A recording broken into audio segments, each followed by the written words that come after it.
इस कहानी के सभी पात्र और घटनाएं काल्पनिक है। इसका किसी भी व्यक्ति या घटना से कोई संबंध नहीं है।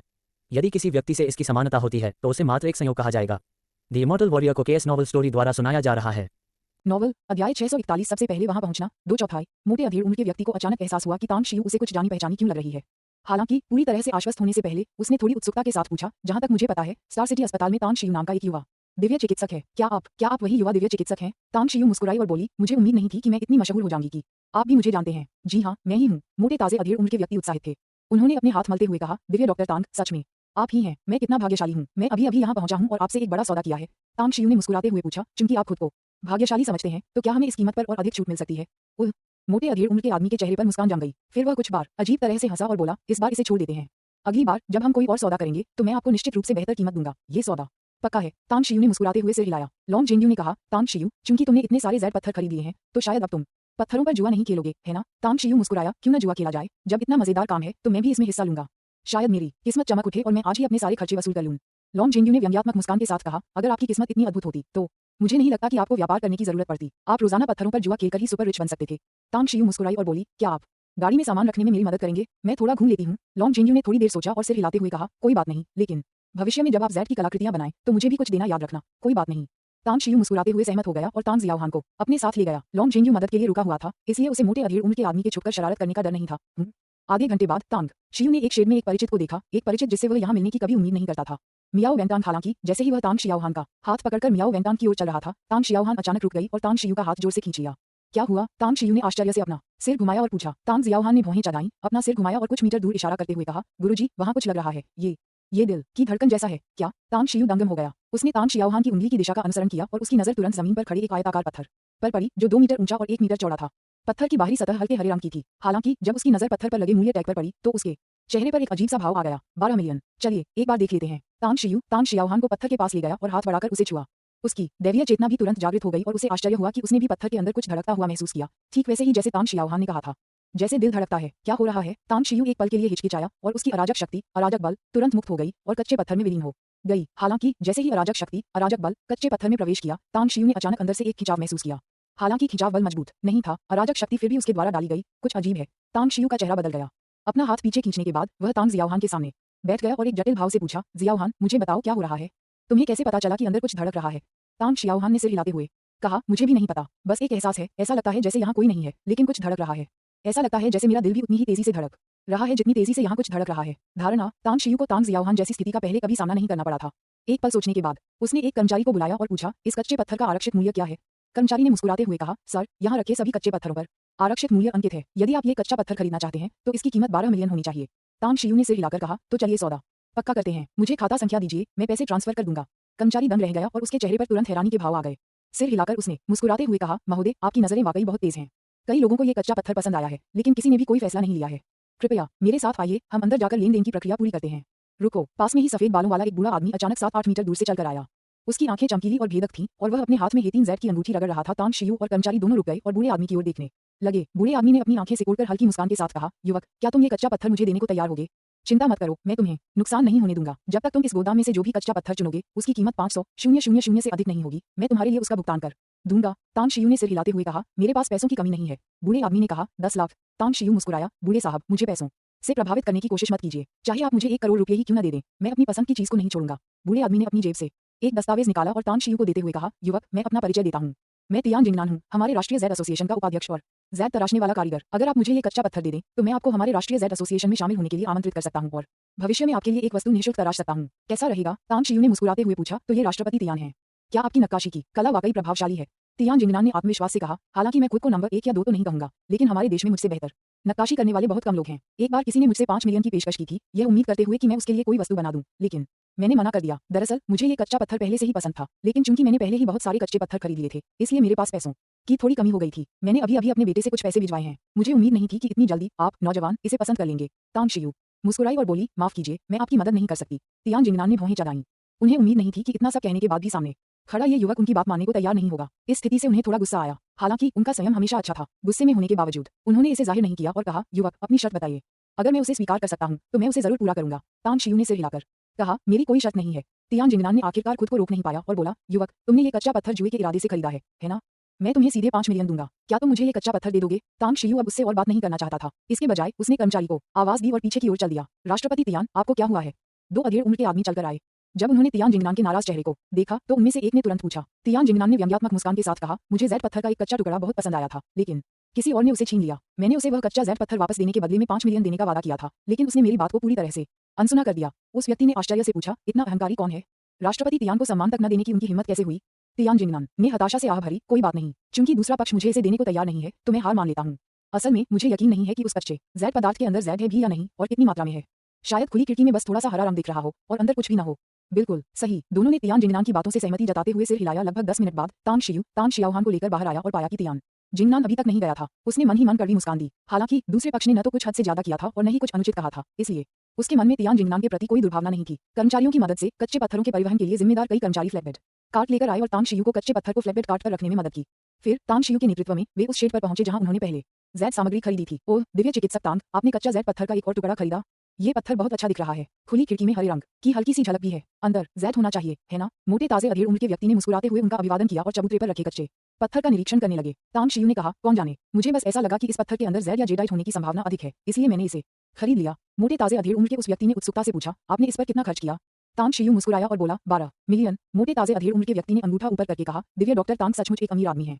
वे एक पत्थर पर जुआ खेलने में 10 मिलियन से अधिक की रकम बेफिक्री से खर्च कर सकते हैं। कितना दृढ़ संकल्प है। तांग शियू मुस्कुराया और बोला, मैं तो बस ऐसे ही मजे के लिए खरीद रहा हूँ, ज्यादा कुछ नहीं खरीदूंगा, लेकिन भाई बाद में इसे वापस भेजने में मदद के लिए मुझे आपको परेशान करना पड़ेगा। मोटे ताजे अधेड़ उम्र के व्यक्ति ने मुस्कुराते हुए कहा, कोई बात नहीं, कोई बात नहीं। अचानक शेड के बाहर से एक चीख सुनाई दी, यह ऊपर है, ये जीत है। तुरंत ही शेड में मौजूद ग्राहक और बाहर खड़े कई लोग आवाज की ओर दौड़ पड़े। यहाँ पत्थरों पर जुआ खेला जा सकता था और उन्हें काटा भी जा सकता था।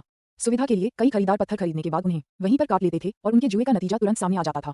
लॉन्ग जेंग्यू थोड़ा भावुक हो गया और बोला, क्या हमें जाकर देखना चाहिए? तांग शियू ने कुछ देर सोचा, फिर से हिलाकर कहा, चलिए एक बार देख लेते हैं।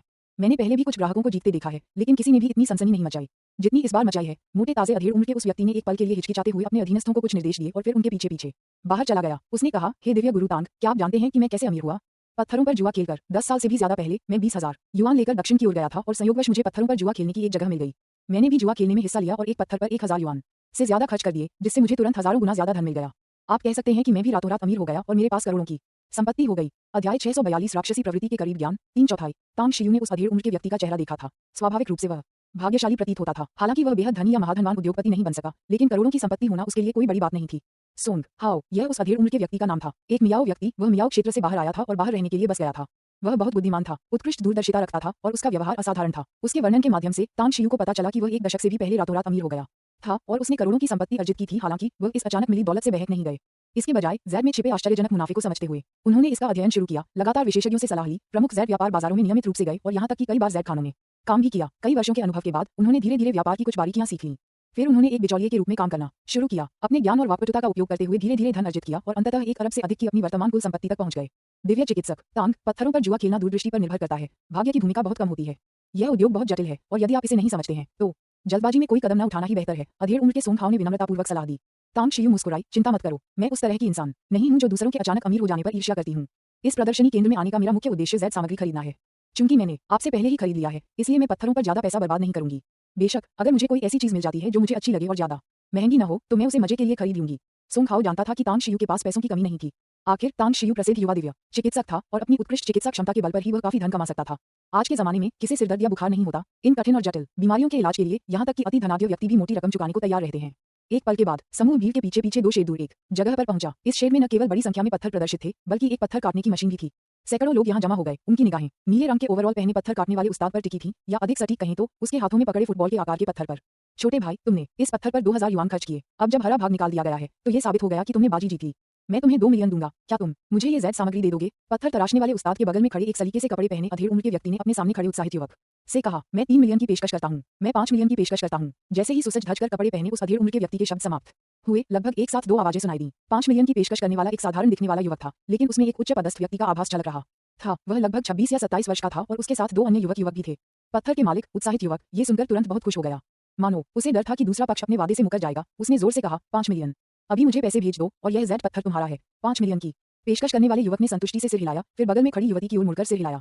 जल्द ही पत्थर के मालिक द्वारा दिए गए खाते में 5 मिलियन की राशि स्थानांतरित कर दी गई। पत्थर तराशने वाले उस्ताद ने पूछा, क्या मुझे ज़ेड के इस टुकड़े को पॉलिश करना चाहिए? जैद पत्थर खरीदने वाले युवक ने बिना किसी झिझक के कहा, इसे पॉलिश करो। पत्थर तराशने वाले उस्ताद ने चुपचाप सिर हिलाया और अपने हाथ में मौजूद जैद पत्थर को सावधानीपूर्वक पॉलिश करने लगे। जैसे जैसे वे काम करते गए, पत्थर पर हरा रंग और गहरा होता गया। कुछ ही मिनटों में हथेली के आकार का एक हरा धब्बा सबको दिखाई देने लगा। 1 मिनट रुको। भीड़ में अचानक एक आवाज गूंजी। तियान जिंगनान 2 आदमियों के साथ जल्दी से भीड़ में से रास्ता बनाते हुए आगे बढ़ा। उसकी नजर उस युवक पर पड़ी और वह मुस्कुराया, छोटे भाई, क्या तुम ये जैद सामग्री मुझे दे दोगे? चूंकि तुमने 5 मिलियन खर्च किए हैं, मैं इसे 10 मिलियन में खरीदने को तैयार हूँ। युवक ने हल्की सी मुस्कान के साथ कहा, माफ कीजिए, मेरे पास पैसों की कमी नहीं है। तियान जिंगनान की सांस अटक गई। कुछ पल हिचकिचाने के बाद उसने फिर कहा, 20 मिलियन। अगर आप मुझे ये जैद धातु बेचने को तैयार हैं, तो मैं 20 मिलियन दूंगा। युवक के होठों पर हल्की सी मुस्कान आई, लेकिन उसने सिर हिलाते हुए कहा, माफ कीजिए, पत्थर तराशना तो बस मेरा शौक है। चाहे मुझे फायदा हो या नुकसान, इससे मुझे कोई फर्क नहीं पड़ता। मुझे पत्थर तराशने और पॉलिश करने की प्रक्रिया में आनंद आता है। गुरुजी, कृपया जारी रखिए। तियान जिंगनान ने बेबसी से अपना सिर हिलाया। उसे लगा कि आजकल उसका भाग्य वाकई खराब चल रहा है। पहले तो उसकी नजर एक पत्थर पर पड़ी, लेकिन किसी और ने उसे पहले ही पा लिया। अब उसे लग रहा था कि इस कच्चे पत्थर से बेहतरीन जैद, एक प्रकार का पत्थर, निकल सकता है, लेकिन मालिक इसे बेचना नहीं चाहता। तांग शियू भीड़ में चुपचाप खड़ा रहा। जैसे ही उसकी दैवीय चेतना ने पत्थर को ग्रहण किया, वह मन उस युवक के भाग्य पर आश्चर्यचकित हुआ। इस पत्थर के भीतर जेडाइट था, और वह भी शाही हरा जेडाइट। एक बार निकाले जाने पर इसका मूल्य कम से कम 9 अंकों का होगा। चलो चलें। तांग शियू ने लॉन्ग जेंग्यू को खींचा और हल्की मुस्कान के साथ मुड़ गई।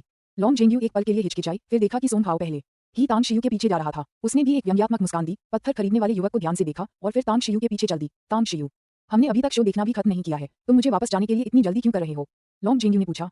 तांग शियू ने हल्की सी मुस्कान के साथ कहा, अगर दूसरे लोग बाजी हार जाते हैं और हमें उनकी हार पर खुशी होती है, तो इसका मतलब है कि हमारा चरित्र अच्छा नहीं है।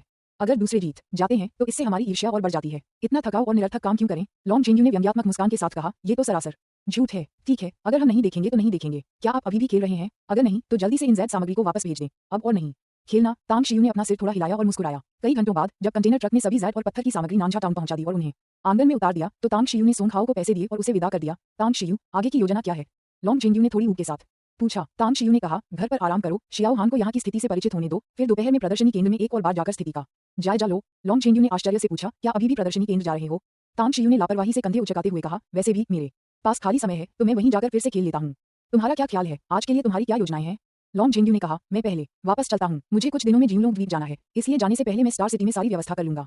और हाँ, अगर आज पत्थर खरीदने वाले उस आदमी से दोबारा मुलाकात हो तो उससे सावधान रहना। वो लड़का किसी राक्षस की तरह धूर्त है। तांग शियू चौंक गया। उसके मन में उच्च पदस्थ व्यक्ति की आभा बिखेरते उस युवक की छवि उभर आई और उसने तुरंत पूछा, ये कौन है? लॉन्ग जेंग्यू ने कहा, मोदू के युआन के उत्तराधिकारी, युआन ग्रुप के मालिक और युबोफेक वेंचर कैपिटल के संस्थापक चू युआन हैं। तांग शियू की भौहें थोड़ी सिकुड़ गईं। उसे धुंधला सा एहसास हुआ कि युआन नाम कुछ जाना पहचाना सा है, जैसे उसने इसे पहले कहीं सुना हो, लेकिन याद करने की कोशिश करने पर उसे याद नहीं आया कि कहाँ। क्या वह बहुत ही दुर्जेय है? लॉन्ग जेंग्यू आधे मिनट तक चुप रहने के बाद धीरे से बोला, वह बेहद शक्तिशाली है, बल्कि राक्षस जैसा है। उसके पास मौजूद धन किसी भी घरेलू कुलीन परिवार से कम नहीं है।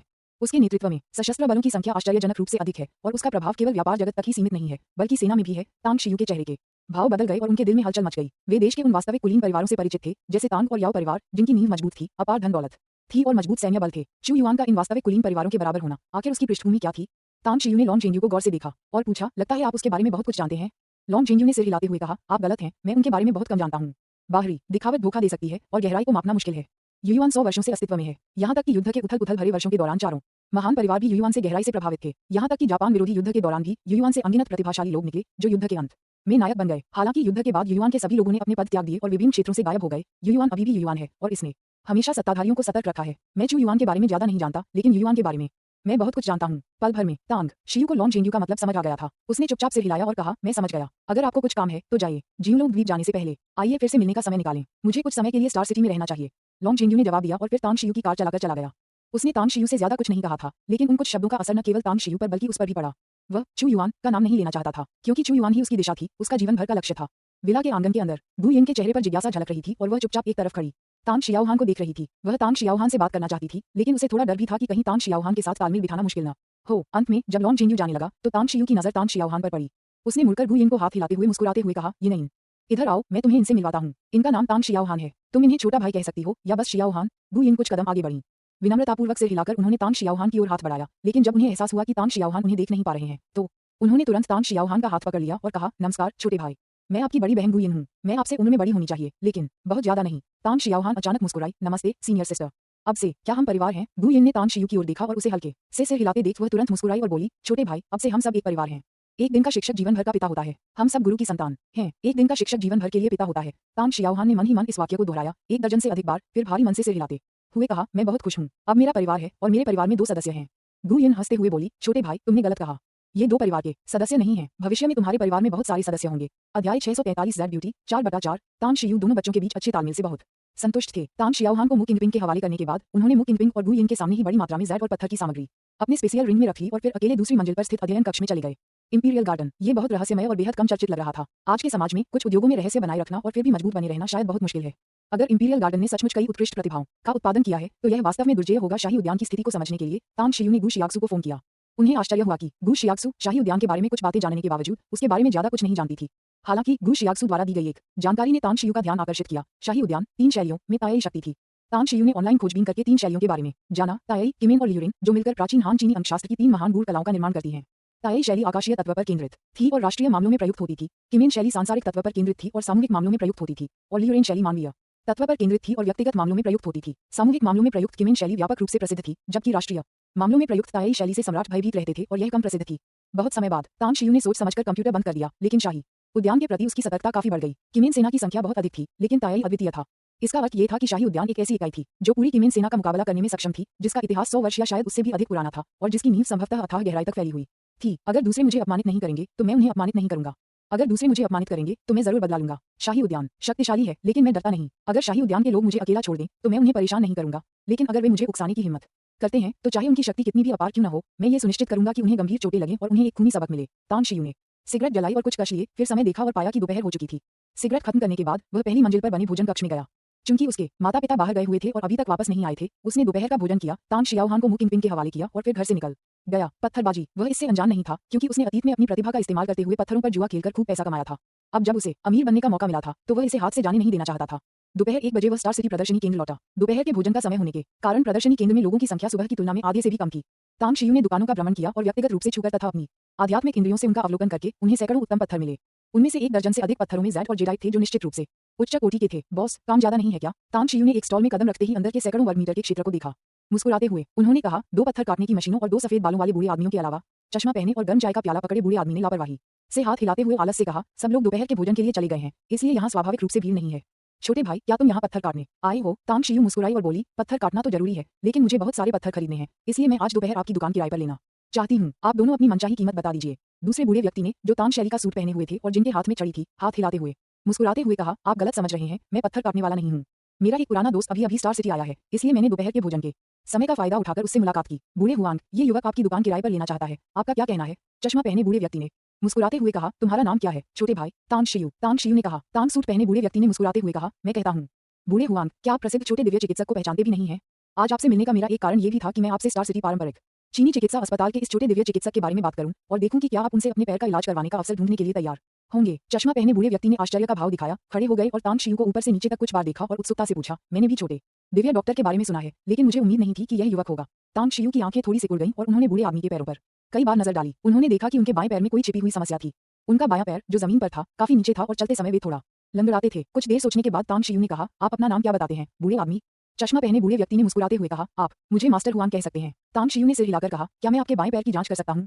मास्टर हुआंग की आंखें चमक उठीं और उन्होंने तुरंत सहमति में सिर हिलाया। कुछ मिनट बाद तांग शियू ने जांच के दौरान पाया कि मास्टर हुआंग के बाएं घुटने के जोड़ में कई बार जोड़ खिसकने और यहां तक कि पहले हुए फ्रैक्चर के कारण पुरानी चोट थी। हाथ हटाते हुए तांग शियू ने कहा, मैं आपके पैर के जोड़ की पुरानी चोट का इलाज कर सकता हूं। मास्टर हुआंग प्रसन्न हुए और जल्दी से बोले, तो मैं डॉक्टर तान को परेशान करूंगा, मैं कोई भी राशि देने को तैयार हूं। तांग शियू ने पूछा, क्या आपको लगता है कि आपका पैर अधिक महत्वपूर्ण है या मुझे ये दुकान किराए पर देना और पत्थर काटने में मेरी मदद करना अधिक महत्वपूर्ण है? मास्टर हुआंग तुरंत तांग शियू का मतलब समझ गए और बिना किसी झिझक के बोले, पैसा तो बाहरी संपत्ति है, स्वाभाविक रूप से मेरा पैर ज्यादा महत्वपूर्ण है। अगर डॉक्टर तान मेरे पैर का इलाज कर दें तो किराया और मजदूरी सब माफ कर दी जाएगी। ठीक है, तांग शियू ने हल्की सी मुस्कान के साथ कहा, आप दोनों थोड़ी देर बात कर लीजिए, मैं अपने चुने हुए पत्थर खरीदने जा रही हूँ, मैं उन्हें जल्द ही भिजवा दूंगी। मास्टर हुआंग ने तुरंत कहा, अच्छा। ठीक इसी क्षण एक सुंदर आकृति बाहर से स्टॉल में दाखिल हुई। उसने सफेद मिंक कोट, बेज रंग का रेशमी स्कार्फ पहना हुआ था और उसके लंबे चमकदार काले बाल खुले हुए थे। सबसे आकर्षक बात यह थी कि उसने अपने चेहरे पर नाक के ऊपरी हिस्से से नीचे तक सफेद घूंघट ओढ़ा हुआ था, जिससे किसी को भी उसका असली रूप दिखाई नहीं दे रहा था। तांग शियू की भौहें तन गईं और उनकी आध्यात्मिक चेतना तुरंत सक्रिय हो गई, जिससे उन्हें आसानी से उस महिला का चेहरा दिखाई देने लगा। वह मन ही मन आश्चर्यचकित हुए क्योंकि उन्होंने पाया कि वह महिला बेहद खूबसूरत थी, लगभग 25 या 26 वर्ष की, और उसकी सुंदरता तांग शिया और मु वानयंग जैसी सुंदरियों से भी कम नहीं थी। ओह, जैसे ही तांग शियू ने अपनी आध्यात्मिक चेतना छोड़ी, महिला के कदम अचानक रुक गए।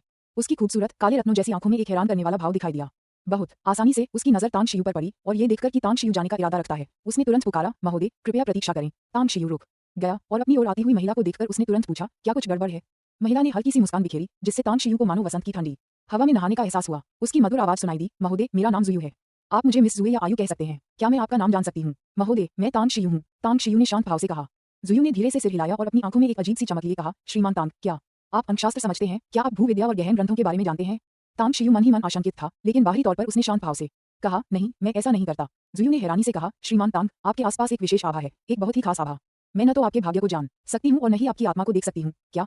मास्टर हुआंग और तांग सूट पहने बूढ़ा आदमी एक साथ चलते हुए आए तो दो विस्मयादिबोधक आवाजें गूंज उठी। मास्टर हुआंग ने कुछ क्षणों तक तांग शियू को अजीब तरह से गौर से देखा, फिर उनकी निगाहें जुयू पर टिक गईं और उन्होंने भौहें चढ़ाकर पूछा, क्या तुम्हारी बात सच है? क्या तुम उसका भाग्य नहीं जान सकते? क्या तुम उसकी आत्मा को नहीं देख सकते? ये सच है। जुयू को मास्टर हुआंग और दूसरे आदमी के बारे में पता था और उसने धीरे से सिर हिलाया। मास्टर हुआंग ने बुदबुदाते हुए कहा, असंभव, जब तक कि अन्यथा मैं इसे कैसे नहीं देख पाया? क्या ऐसा हो सकता है? जुयू ने गंभीरता से सिर हिलाया और कहा, ये संभव है। तांग शियू ने उन दोनों को देखा और सिर हिलाते हुए कहा, तुम दोनों को अनुमान लगाने का खेल खेलने की जरूरत नहीं है, बस अपने मन की बात कहो। जुयू ने सिर हिलाकर कहा, कोई बात नहीं, कुछ नहीं हुआ। श्रीमान तांग, मेरी जल्दबाजी के लिए मैं क्षमा चाहती हूँ। मास्टर हुआंग ने भी तुरंत कहा, डॉक्टर तांग, क्या आप पत्थर नहीं खरीदने जा रहे हैं? जल्दी जाइए और जल्दी लौट आइए। तांग शियू ने सिर हिलाया और बाहर जाने के लिए मुड़ गया। जैसे ही वह दुकान से निकला, उसे अभी भी तीनों की निगाहें अपनी पीठ पर महसूस हो रही थीं। जुयू की बातों और मास्टर हुआंग और तांग सूट पहने बूढ़े आदमी के आश्चर्य को देखकर उसे एहसास हुआ कि वह अप्रत्याशित रूप से तीन विशेष व्यक्तियों से मिल गया है। भाग्य को पढ़ने और किसी की आत्मा को समझने की क्षमता रखने वाले ये प्राणी निश्चित रूप से तीन शैलियों में से एक थे, बस उसे यह नहीं पता था कि वे किस शैली के थे। स्टॉल के अंदर जैसे ही तांग शियू की पीठ बाहर सड़क पर गायब हुई, मास्टर हुआंग और तांग सूट पहने बूढ़े व्यक्ति ने तुरंत झुककर और मुट्ठी जोड़कर जुयू की ओर सम्मानपूर्वक कहा, ज़ैड ब्यूटी ने हमें अपनी उपस्थिति से सम्मानित किया है। हम आपका स्वागत करने में असफल रहे, कृपया हमें क्षमा करें। जुयू ने धीरे से कहा, आप दोनों बुजुर्गों को इतना विनम्र होने की जरूरत नहीं है। मैं यहाँ केवल एक अच्छा ज़ैड पत्थर खोजने आई थी, लेकिन लगता है मुझे कोई दिलचस्प व्यक्ति मिल गया है। मास्टर हुआंग और तांग सूट पहने बूढ़े व्यक्ति ने एक दूसरे की ओर देखा, उनकी आंखों में एक व्यंग्यात्मक मुस्कान आ गई। मास्टर हुआंग ने कहा, ज़ैड ब्यूटी, बगीचे के युवा मालिक यहीं प्रदर्शनी केंद्र में हैं। क्या हम आपकी ओर से उन्हें सूचित कर दें? जुयू की कोमल भौहें उठीं और उसने उदासीनता से कहा, वह यहाँ क्या कर रहा है? मास्टर हुआंग ने कहा, आपकी ही तरह मेरा भी उद्देश्य ज़ैड की खोज करना है। जुयू ने शांत भाव से कहा, लगता है उसे जीवित ज़ैड की दिशा का भी आभास होता है। महज 2 साल में उसकी क्षमता में काफी सुधार हो गया है। बूढ़े हुआंग, आज अपनी दुकान पर और कोई ग्राहक मत लेना, मुझे पत्थर काटने में आपकी मदद चाहिए। मास्टर हुआंग स्तब्ध रह गए, फिर उन्होंने कड़वे चेहरे से कहा, ज़ैड ब्यूटी, मुझे खेद है कि मैं ऐसा नहीं कर सकता। डॉक्टर तांग, जो अभी अभी गए हैं, उन्होंने पहले ही मुझसे ये जगह किराए पर ले ली है।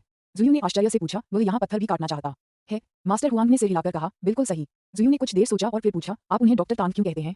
क्या वे पारंपरिक चीनी चिकित्सा में बहुत कुशल डॉक्टर हैं? तांग सूट पहने बूढ़े व्यक्ति ने बीच में ही कहा, Z beauty, Tang Xiu star city traditional Chinese medicine hospital के प्रसिद्ध छोटे दिव्य चिकित्सक हैं। उनकी चिकित्सा कुशलता उत्कृष्ट है और कई शक्तिशाली पुराने TCM चिकित्सक उनकी बहुत प्रशंसा करते हैं। यहाँ तक कि दिव्य डॉक्टर भूत प्रेत भगाने वाले के निजी शिष्य ने भी एक बार स्वयं कहा था कि उनकी चिकित्सा कुशलता डॉक्टर तांग से कहीं कमतर है। ज़ैड ब्यूटी थोड़ी हैरान हुई, कुछ पल सोच विचार करने के बाद बोली, क्योंकि उसने ये जगह किराए पर ली है, तो मैं आप सबको परेशान नहीं करूंगी। वह बहुत अजीब है। अगर कोई शक्तिशाली शक्ति उसकी किस्मत को बचा नहीं रही है और उसे स्वर्ग से नहीं बचा रही है, तो समस्या उसी में होनी चाहिए। आप सब अपने काम में लग जाइए, मैं उसका पीछा करके देखती हूँ। अध्याय 644 लैंगिक समानता। तांग शियू ने पहले उन झोपड़ियों के अंदर और बाहर घूमकर उन पत्थरों के स्थानों को याद कर लिया था जिन्हें वह खरीदना चाहता था। कुछ पूछताछ के बाद आखिरकार उसे समझ आया कि उन पत्थरों की कीमतें तय थीं और उनमें कोई मोलभाव नहीं हो सकता था। अगर आप खरीदना चाहते थे तो आपको भुगतान करना पड़ता था, और अगर नहीं तो आप कहीं और देख सकते थे। हालांकि पत्थरों से निकाले गए ज़ैड पत्थर के लिए मोलभाव किया जा सकता था। बॉस, मैं ये 2 पत्थर ले लूंगा। तांग शियू पास की एक झोपड़ी में प्रवेश करने के बाद उसने उन 2 पत्थरों की ओर इशारा किया जिनका उसने पहले निरीक्षण किया था और कहा, इन दोनों पत्थरों की कुल कीमत 28,000 युआन थी। कार्ड से भुगतान करने के बाद तांग शियू ने एक ठेला चालक को ढूंढा और दोनों पत्थरों को ठेले में लाद दिया। श्रीमान तांग, जुयू शालीनता से तांग शियू के पास गई। गाड़ी पर नजर घुमाने के बाद उन्होंने हल्की सी मुस्कान के साथ कहा, श्रीमान तांग को पत्थर का जुआ खेलना पसंद है। तांग शियू इस महिला से ज्यादा संपर्क रखने को तैयार नहीं था, क्योंकि उसने जिन दर्जनों पत्थरों पर अपनी नजरें जमा रखी थीं, उन सभी में अच्छी गुणवत्ता वाले ज़ैड और जेडाइट मौजूद थे। इसके अलावा उसने पहले ही मास्टर हुआंग से पत्थरों को काटने में मदद मांगने का फैसला कर लिया था, और एक बार जब ज़ैड और जेडाइट निकाल लिए जाएंगे तो रहस्यमय मूल की यह महिला उसकी पहचान पर संदेह करेगी। मजे के लिए, तांग शियू ने औपचारिकतापूर्वक कहा। जुयू ने हल्की सी मुस्कान के साथ कहा, मैं भी पत्थर का जुआ खेलना चाहती हूँ। यह एक सार्थक यात्रा होगी। अगर श्री तांग को कोई आपत्ति न हो तो क्यों न हम साथ मिलकर पत्थर चुनें? तांग शियू ने थोड़ा भौहें चढ़ाईं, कुछ देर सोचा और कहा, माफ कीजिए, मैंने अपने पत्थर पहले ही चुन लिए हैं और मैं हर झोपड़ी में ज्यादा देर नहीं रुकूंगा। मिस जू, अगर आप पत्थर चुनना चाहती हैं तो बेझिझक चुन सकती हैं। बोलने के बाद उसने जुयू को बोलने का मौका भी नहीं दिया और सीधे पास की झोपड़ी की ओर चल दिया। मुसीबत से बचने की पूरी कोशिश करें। उनकी विशेष विधियों के बारे में जितने कम लोगों को पता हो उतना ही अच्छा है। जुयू स्तब्ध रह गई। उसने पहले कभी ऐसे व्यक्ति का सामना नहीं किया था जो पूरी तरह से औपचारिकतापूर्वक बात करे और अंत में सीधे उसकी विनती को अस्वीकार कर दे। यहाँ तक कि उसने उसे बोलने का मौका भी नहीं दिया, बस यूं ही चला गया। बचपन से लेकर वयस्कता तक जुयू ने कई लोगों से मुलाकात की और कई चीजों का अनुभव किया, लेकिन उसे कभी किसी ने मना नहीं किया था, नहीं किसी ने अस्वीकृति का रवैया दिखाया था। वह जरूर अजीब होगा। जुयू ने खुद को दृढ़ किया और जिज्ञासा की उस प्रबल भावना के प्रभाव में आकर उसने तांग शियू की पीछे हटती हुई आकृति का पीछा किया। चाहे तांग शियू उसे अपने साथ आने दे या न आने दे, वह तांग शियू के पत्थर से जुआ खेलने के कौशल को देखना चाहती थी। झोपड़ी में प्रवेश कर चुके तांग शियू ने उत्सुकता से देखा कि जुयू उसका पीछा कर रहा है। हालांकि वह कुछ हद तक नाखुश था, क्योंकि उसे लगा कि यह महिला बेअक्ल है, क्योंकि उसने दोबारा बातचीत शुरू करने की कोशिश नहीं की। लेकिन वह उसे यूं ही भगा नहीं सकता था। कुछ पत्थर खरीदने के लिए 16 लाख युआन खर्च करने के बाद तांग शियू ठेले वाले के साथ चला गया। जुयू ने तांग शियू से 7 या 8 मीटर की दूरी बनाए रखी, न तो उसके पत्थर खरीदने के काम में दखल दिया और न ही उसे प्रभावित करने के लिए ज्यादा कुछ बोला। उसकी खूबसूरत आंखों में बस जिज्ञासा थी जो तांग शियू और पत्थरों पर टिकी हुई थी। लगभग 1 घंटे में तांग शियू ने कुल 6 गाड़ी चालकों को काम पर रखा और दर्जनों पत्थर खरीदने में 42 मिलियन युआन से अधिक खर्च किए। हालांकि उन पत्थरों में से एक की कीमत 28 मिलियन युआन थी और वह पत्थर सभी पत्थरों में सबसे बड़ा भी था, जिसे 2 से 300 किलोग्राम वजन के साथ लादने के लिए एक पूरी छोटी गाड़ी की आवश्यकता थी। सुश्री जू, आप लगभग 1 घंटे से मेरा पीछा कर रही हैं, आप थक गई होंगी, है ना? तांग शियू अंततः रुकी और जुयू की ओर देखते हुए नाराजगी से बोली। जूयू ने तांग शियू के नाखुश चेहरे को अनदेखा करते हुए हल्के से हंसते हुए कहा, श्रीमान तांग, मैं आपके बारे में बहुत उत्सुक हूँ, इसलिए मैं आपसे और अधिक बातचीत करना चाहता था। साथ ही जिस तरह से आप पत्थर चुनते हैं वह बहुत ही सहज है और मुझे आपकी यह बात बहुत पसंद है। तांग शियू ने उदासीनता से कहा, तो क्या आपको लगता है कि मुझे ये कहना चाहिए कि मैं सम्मानित महसूस कर रहा हूँ? जूयू ने सिर हिलाते हुए कहा, कहने की जरूरत नहीं है, बस मुझे देखने दीजिए कि आपने जो पत्थर चुने हैं उनसे जेड या जेडाइट निकल सकता है या नहीं। तांग शियू ने एक पल सोचा और पूछा, अगर मैं तुमसे अभी जाने के लिए कहूँ तो क्या तुम चले जाओगे? जूयू ने सिर हिलाकर कहा, मैं अब मास्टर हुआंग से बात करने जा रही हूँ। तांग शियू ने कहा, चलिए सीधे मुद्दे पर आते हैं, आप वास्तव में क्या चाहते हैं? जूयू ने कहा, मैं सचमुच सिर्फ आपको बेहतर ढंग से समझना चाहती हूँ और कुछ नहीं। मैंने पहले मास्टर हुआंग और अन्य लोगों को ये कहते सुना था कि आप star city hospital of traditional Chinese medicine के युवा दिव्य चिकित्सक हैं। आपकी उम्र के किसी व्यक्ति का पारंपरिक चीनी चिकित्सा में इतनी उल्लेखनीय उपलब्धियां हासिल करना ये दर्शाता है कि आप कोई साधारण व्यक्ति नहीं है। शायद बहुत संभव है कि आप भी मेरी ही तरह के व्यक्ति हों। तांग शियू की भौहें तन गईं और उन्होंने हल्की मुस्कान के साथ कहा, तो मैं जानना चाहूंगा आप असल में किस तरह के व्यक्ति हैं और आप कहाँ से हैं? जूयू एक पल के लिए हिचकिचाई, फिर धीरे से अपने हाथ ऊपर उठाए और कई इशारे करते हुए बोली, अगर आप मेरे इशारों को समझ सकते हैं तो आप जान जाएंगे कि मैं कौन हूँ और मैं कहाँ से हूँ। तांग शियू हक्का बक्का रह गया। वह जूयू के इशारों का अर्थ बिल्कुल नहीं समझ पा रहा था। कुछ देर सोचने के बाद उसने अपना संकोच छोड़ दिया और कहा, शायद हम एक ही तरह के लोग नहीं हैं। मुझे आपके हाव भाव समझ नहीं आ रहे हैं और नहीं मैं यह अनुमान लगा सकता हूँ कि आप कहाँ से हैं। चूंकि आप फॉलो करना चाहते हैं इसलिए मैं आपको बाहर नहीं निकाल सकता, तो अगर आप फॉलो करना चाहते हैं तो फॉलो करें। हालांकि जूयू की आंखों में निराशा की एक झलक दिखाई दी, लेकिन ये सुनकर कि तांग शियू उसे अपने साथ आने देने को तैयार है, उसने फिर भी पूछा, हालांकि क्या? तांग शियू ने कहा, लैंगिक समानता वाले इस समाज में आप इतने असभ्य तो नहीं होंगे कि ठेला चालकों को इतनी मेहनत करते हुए बिना मदद किए देखते रहें, है ना? इस ठेले वाले को देखो, 200 से 300 किलोग्राम पत्थर धकेल रहा है, ये काफी मेहनत वाला काम है ना? जूयू स्तब्ध रह गई। उसने अविश्वास भरी निगाहों से तांग शियू की ओर देखा, मुंह खोला, लेकिन उसे समझ नहीं आ रहा था कि क्या कहे। उसने सचमुच उससे ठेला चालक को ठेला धकेलने में मदद करने के लिए कहा। तांग शियू का चेहरा ठंडा पड़ गया। उसने जानबूझकर अधीरता का भाव दिखाया और हाथ हिलाते हुए कहा, अगर तुम ठेला धकेलने को तैयार हो तो करो, अगर नहीं तो चले जाओ। मैं मास्टर हुआंग के पास पत्थर काटने के लिए न जाने का विकल्प चुन सकता हूँ, लेकिन मैं अपने पीछे आलसी लोगों को नहीं रख सकता। जैसे ही उसकी आवाज धीमी हुई वह मुड़ा और सीधे चला गया। जूयू ने तांग शियू को 10 मीटर से अधिक दूरी तक हक्का बक्का होकर चलते देखा, फिर वह अपनी हैरानी से बाहर निकली। एक व्यंग्यात्मक मुस्कान के साथ सिर हिलाते हुए उसने गाड़ी चालक को मेहनत से गाड़ी धकेलते हुए देखा। वह तेजी से कदम बढ़ाते हुए उनके पास पहुंची और ठेला धकेलने में मदद करने लगी। कुछ ही मीटर की दूरी पर एक चौराहे पर साधारण दिखने वाले लेकिन श्रेष्ठता का आभास देने वाले चू युआन 2 युवकों और युवतियों के साथ दूसरे गलियारे से बाहर निकले। उनके पीछे 2 बैलगाड़ी चालक पत्थरों से लदी 2 बैलगाड़ियों को धीरे धीरे धकेलते हुए चल रहे थे। चू युआन के कदम अचानक रुक गए। उसने बाईं ओर से आते हुए गाड़ियों के काफिले को देखा और उसकी नजर आखिरकार जूयू पर पड़ी, जिसने मिंक कोट और घूंघट पहन रखा था। आश्चर्य, उलझन, चू युआन ने कभी सपने में भी नहीं सोचा था कि प्रसिद्ध जेड ब्यूटी जूयू एक दिन एक गाड़ी चालक की मदद करेगी। कई लोगों की निगाहों के नीचे एक गाड़ी धकेलते हुए उसे कब से खुद काम करने की जरूरत पड़ी। बॉस, ये जेड ब्यूटी है। चू युआन के पीछे चल रहे युवक ने अविश्वसनीय भाव प्रदर्शित किया और फुसफुसाते हुए कहा। चू युआन ने सिर हिलाकर कहा, मैंने उसे देखा था। इस समय तांग शियू ने चू युआन के साथ साथ उसके पीछे के युवकों और 2 गाड़ी चालकों को भी देख लिया था जो गाड़ियां धकेल रहे थे। उसकी निगाहें दोनों गाड़ियों पर घूम गईं और लॉन्ग जेन्यू के शब्द उसके दिमाग में गूंजने लगे। मोदू में इंपीरियल गार्डन के उत्तराधिकारी, इंपीरियल स्प्लेंडर ग्रुप के प्रमुख और इंपीरियल गो वेंचर्स के संस्थापक चू युआन, शायद वह और जूयू एक ही तरह के हैं। तांग शियू ने अपना सिर घुमाकर जूयू की ओर देखा जो उसके पीछे गाड़ी को धकेलने में मदद कर रही थी, फिर बिना किसी भाव परिवर्तन के आगे चलना जारी रखा। जैसे ही वह चू युआन के पास से गुजरा उसकी नजर चू युआन की कमर से लटकते खून से सने जेड के लटकन पर पड़ी। ब्लड जेड एक अत्यंत कीमती और सुंदर जेड है। ब्लड जेड का हर टुकड़ा एक अनमोल खजाना है।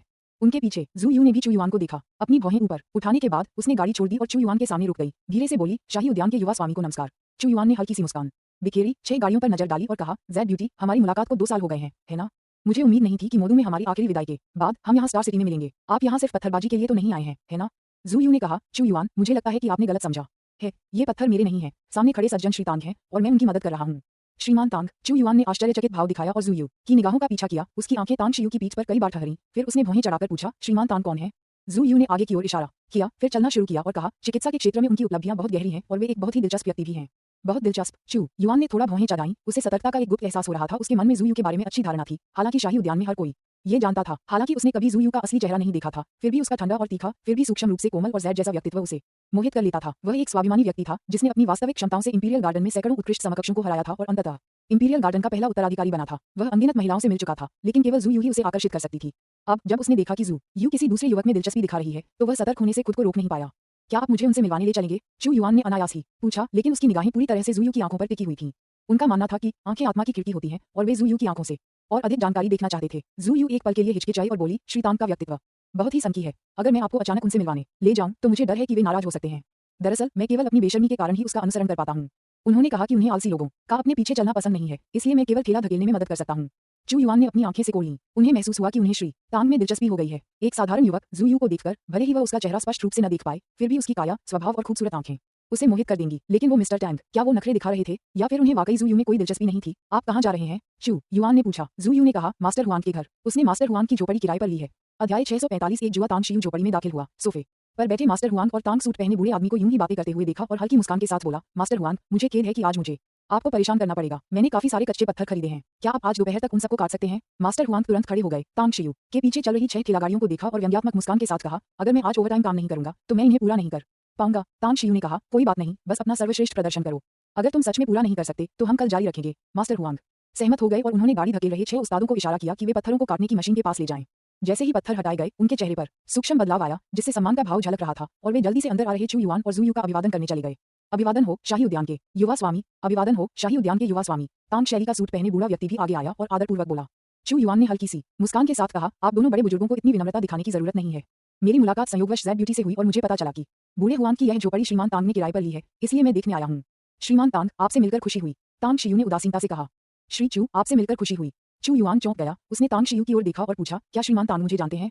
तांग शियू ने हल्की सी मुस्कान के साथ कहा, आप दानव नगरी में स्थित शाही उद्यान के उत्तराधिकारी हैं, शाही वैभव समूह के स्वामी हैं और शाही बो वेंचर कैपिटल के संस्थापक हैं। अगर मैं आप जैसे इतने प्रसिद्ध और प्रभावशाली व्यक्ति को नहीं जानता तो क्या मैं अज्ञानी नहीं होता? ये सुनकर चू युआन का तांग शियू के प्रति संदेह और भी बढ़ गया। दूसरा पक्ष उसके बारे में बहुत कुछ जानता था, लेकिन वह खुद उसके बारे में कुछ नहीं जानता था, जो उसे बहुत बुरा लग रहा था। हालांकि वह बेहद बुद्धिमान था और इस भावना को नापसंद करते हुए भी उसने शांत भाव से कहा, श्रीमान तांग मजाक कर रहे हैं?